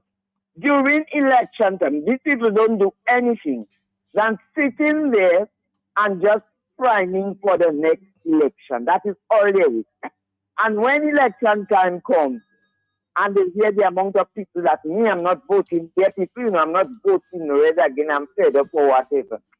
They will come and they will give them little list. That is their work, $50 in the line. And they change their mind, they will vote Labour again. Even $50 for 5 years. Thank you. All right, let's take our final call, Andy, and wrap it up here. We have got to go. The telephones will never stop ringing. Are you there? Yes? Hello? Yes, hello, yes. Yes, I'm from Portsmouth. I'm just calling to to strengthen the things that the people from Portsmouth call from America and Okay. the other parts, Make your point. Excuse me? Said, make your point, and we're listening. Caller, you're still there? Go ahead. Yes. Yes, I'm still there. Go ahead. Yes. Yeah, I was saying that, I'm from Portsmouth, and all what the callers and then the previous callers and them said about Portsmouth is very true. Because we brought up in Portsmouth, and if you look at our roads, in the town of Portsmouth and the things that are going on, it's really it's outrageous. You know what I'm saying? So, yeah, I suspect what is happening. You listen to yourself on the radio, so you're hearing me 1 minute after. So next time you'll call and you'll talk about Portsmouth, because apparently we're not hearing you clearly because you have an echo in the background. But Andy, let's wrap it up. I'm sure he'll be back sometime soon and we'll talk. Okay? Yes, go ahead. I'm around, Matt. Let's sit down and talk again. But it's good to have so many new callers calling and people listening. But we have to start doing some action. And I'm looking for action, Mac. I'm an action guy. I want to see progress.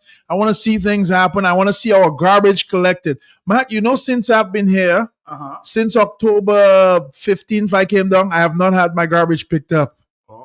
And we're going down to November 15th. So I'm interested in having my garbage picked up. I just want to see the truck. I'm actually willing to give them money if they show up. So I don't care. Just pick up my garbage. Jesus Christ. All right, Dominic, we've got to go though. I know. Yes, I know. You want more, right? You want more. But we'll come back sometime soon, okay? I'll tell you one thing that Andy will agree with. Nobody will run him. He'll be here speaking. No, I'm here. I'm here for you, Matt. They go have to beat me. They go have to eat me. All the heads go roll. Tell them I said I was born in this land. I was born in this land. Nobody go run me from where me come from. Nobody go run me. Nobody go run me. Nobody go run me. Me woman must yam. Me papa must yam. Me woman must yam. Me picky must yam. I'm gone until tomorrow. I'll be here, of course. Different programming, but we'll be here. Nobody go run me. Life ain't much for us to choose. Some we win and some we lose. But sometimes life is so confusing. I had a lot of friends one time whom I used to wine and dine and give them bread when they need it. Now most of them against me. Take me, get together me. Simply because I am not what they all want me to be. And with the political views I can't agree. But tell them for me no dice. I ain't gonna eat lice. I ain't gonna grow. Sitting in the cold, not me, LG. No, they gonna have to beat me. They gonna have to eat me. All the heads go roll. Tell them I said I was born in this land. I go die in this land. Nobody go run me from where me come from. Nobody go run me. Nobody go run me. Nobody go run me. Nobody go run me. Me mama must yam. Me papa must yam. Me woman must yam. Me sickness must yam. Nobody go run me. Nobody go run me. Well, there's I at CBC, work at Halcyon for free when they went bankrupt and had no money. Because of my tolerance, they gave me the assurance the job belongs to me. But I hear some people hide in our society. They don't like my calypso because they can't control me. So they plan to kick out my ass. I ain't gonna leave life. I ain't gonna grow. Sitting in the cold, not me shorty. No, all you have to beat me. All you have to bury me more than 6 feet or more. Tell them I said in this land, I go die in this land. Nobody go run me from where me come from. Nobody go run me. Nobody go run me. Nobody go run me. Nobody go run me. Me mama must yam. Me papa must yam, me woman must yam, me sickly must yam. Nobody go wrong me, nobody go wrong me.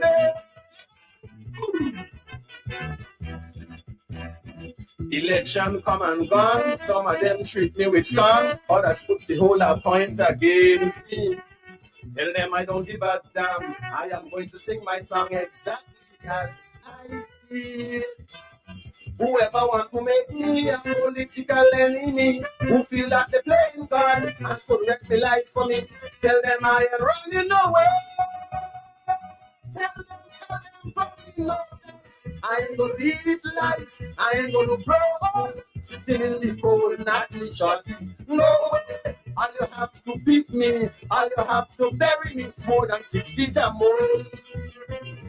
Tell them I say, in this land, I'm not in this land, nobody go run me. From where me come from, nobody go run me. Nobody go run me. Nobody go run me, lad. Nobody go run me. Me woman must yam.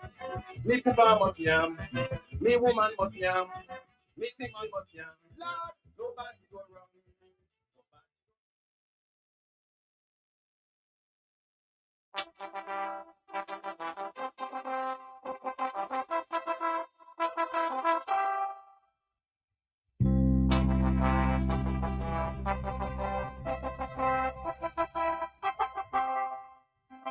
And we can wake up, open up your eyes. Your country needs you. Hope you realize our government is abusing its power and authority, and it is having an adverse effect on the whole country. It is time for us to take a stand. After all, this is our native land. That is why I came back to stay, to expose the wicked things that are perpetrating. It is only time for the self-destruct. Freedom power is the TNT.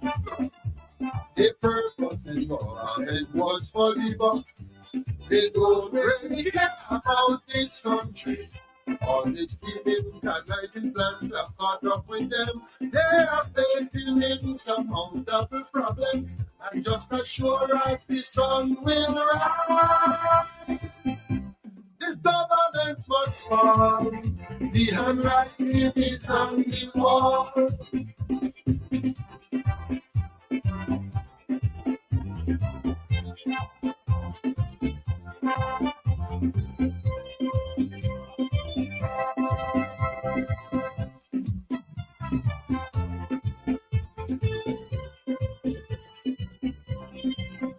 Our prime minister, like a dictator. If with him you don't agree, you can't progress in your country. Our government has no respect for the business community. No dialogue, they all start in this meeting. The poor ones who have no money, why they living luxury as a family and the prime minister, and then your boys think they're Antigua. It is only time for the self-destruct. Freedom power is the TNT. The purpose in government was for the boss. They don't really care about this country. All these giving conniving plans have caught up with them. They are facing immense amount of problems, and just as sure as the sun will rise, this government must fall. The handwriting is on the wall.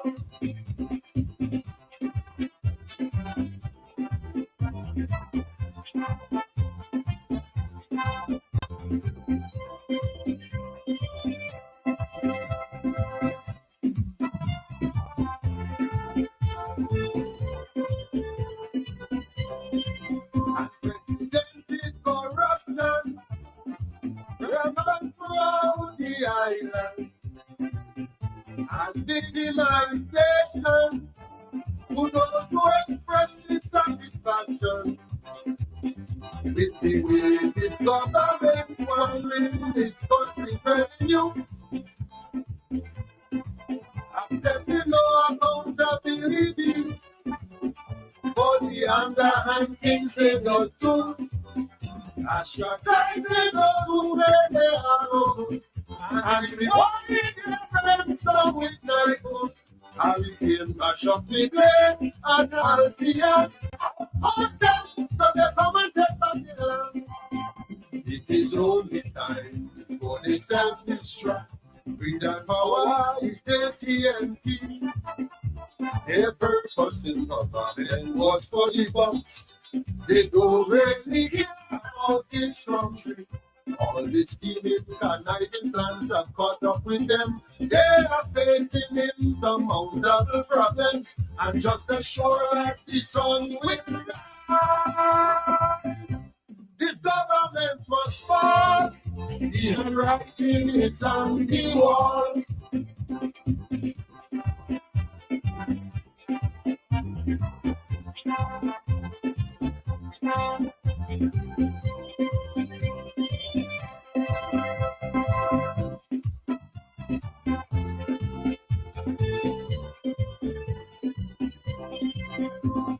I am the boss. Don't not here for me. Ask God and Marshall. Look what I did to Percy. He was standing in the way of my daughter's future. So I demoralized him. With the use their heart. For the time this man's mentality will my people be bothered by duty-free. If we don't remove them in the next election, it will be a task for the future generation. So I will leave them alone, let them self-destruct. Freedom power is the TNT. Their purpose in government was for the boss. They don't really care about this country. All this feeling conniving sounds have caught up with them. They are facing insurmountable problems, and just as sure as the sun will rise, the government must fall. The handwriting is on the wall.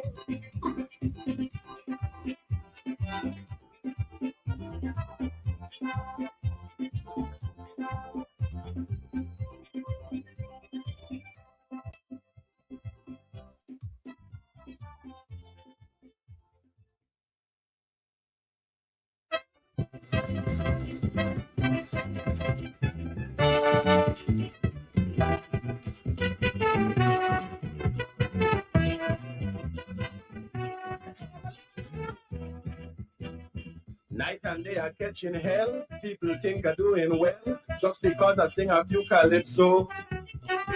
But that is my misery. Calypso don't make money, but most of them don't know that I have my axe to grind, just like any other man, existing in poverty and this giant ghetto land. But I intend to hang on. Tell them, funny enough. I ain't gonna eat lights, I ain't gonna grow old, sitting in the cold, not me. No way, they gonna have to beat me, they gonna have to eat me, or their heads go roll. Tell them I said I was born in this land, I was born in this land. Nobody gonna run me from where me come from. Nobody gonna run me, lad. Nobody gonna run me. Nobody gonna run me. Nobody gonna run me. Me woman must yam. Me papa must yam. Me woman must yam. Me people must yam. Nobody gonna run me. Nobody gonna run me. Nobody gonna run me, lad. Nobody gonna run me. Life is much for us to choose. Some we win and some we lose. But sometimes life is so confusing. I had a lot of friends one time whom I used to wine and dine and give them bread when they need it. Now most of them against me. Take me, get together me. Simply because I am not what they all want me to be. And with the political views I can't agree. But tell them for me no dice. I ain't gonna eat lies. I ain't gonna grow old. Sitting in the cold, not me, LG. No, they gonna have to beat me. They gonna have to eat me. Or the heads go roll. Tell them I say I was born in this land. I go die in this land. Nobody go run me from where me come from. Nobody go run me. Nobody go run me. Nobody go run me. Nobody go run me. Me mama must yam. Me papa must yam. Me woman must yam. Me sickly must yam. Nobody go run me. Nobody go run me. Well, there's I at CBC, work at Halcyon for free when they went bankrupt and had no money. Because of my tolerance, they gave me the assurance the job belongs to me. But I hear some people high in our society. They don't like my talent so because they can't control me. So they plan to kick out my ass. I ain't gonna leave lies. I ain't gonna grow old. Sitting in the cold, not me shorty. No, all you have to beat me. All you have to bury me more than 6 feet or more. Tell them I say I was born in this land. I was die in this land. Nobody gonna run me from where me come from. Nobody gonna run me. Nobody go run me. Nobody go run me. Nobody go run me. Me mama must yam. Me papa must yam. Me woman must yam. Me sickly must yam. Nobody go run me. Nobody go run me.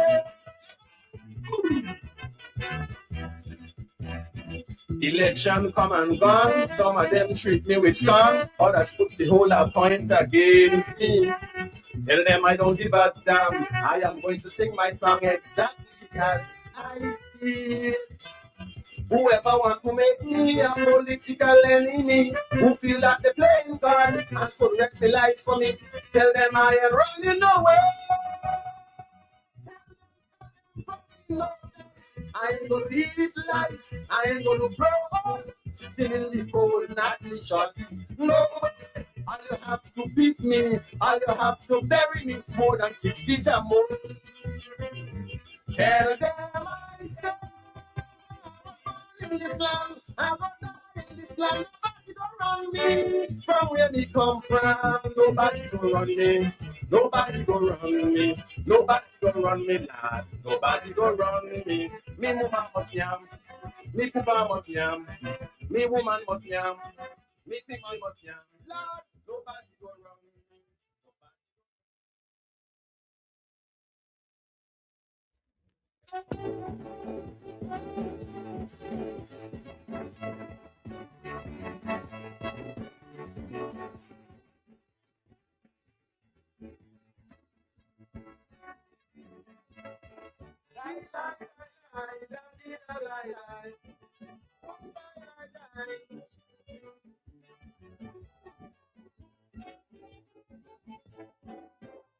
You told them that they were free. Slavery has lost its sting. What they're not foolish, they can see. Your life is within. Slavery has not left out us, not yet, I'm sure. We have got to fight the battle some more. The time has come for everybody that carry me. What one common destiny is like to make our people free. We have got to stand up for their rights, to lead their lives we choose, to change and start to reuse. If you think the heart will stop my brother, you are right. An illusion, an illusion. You talk of broken love and justice, peace and unity. All illusion.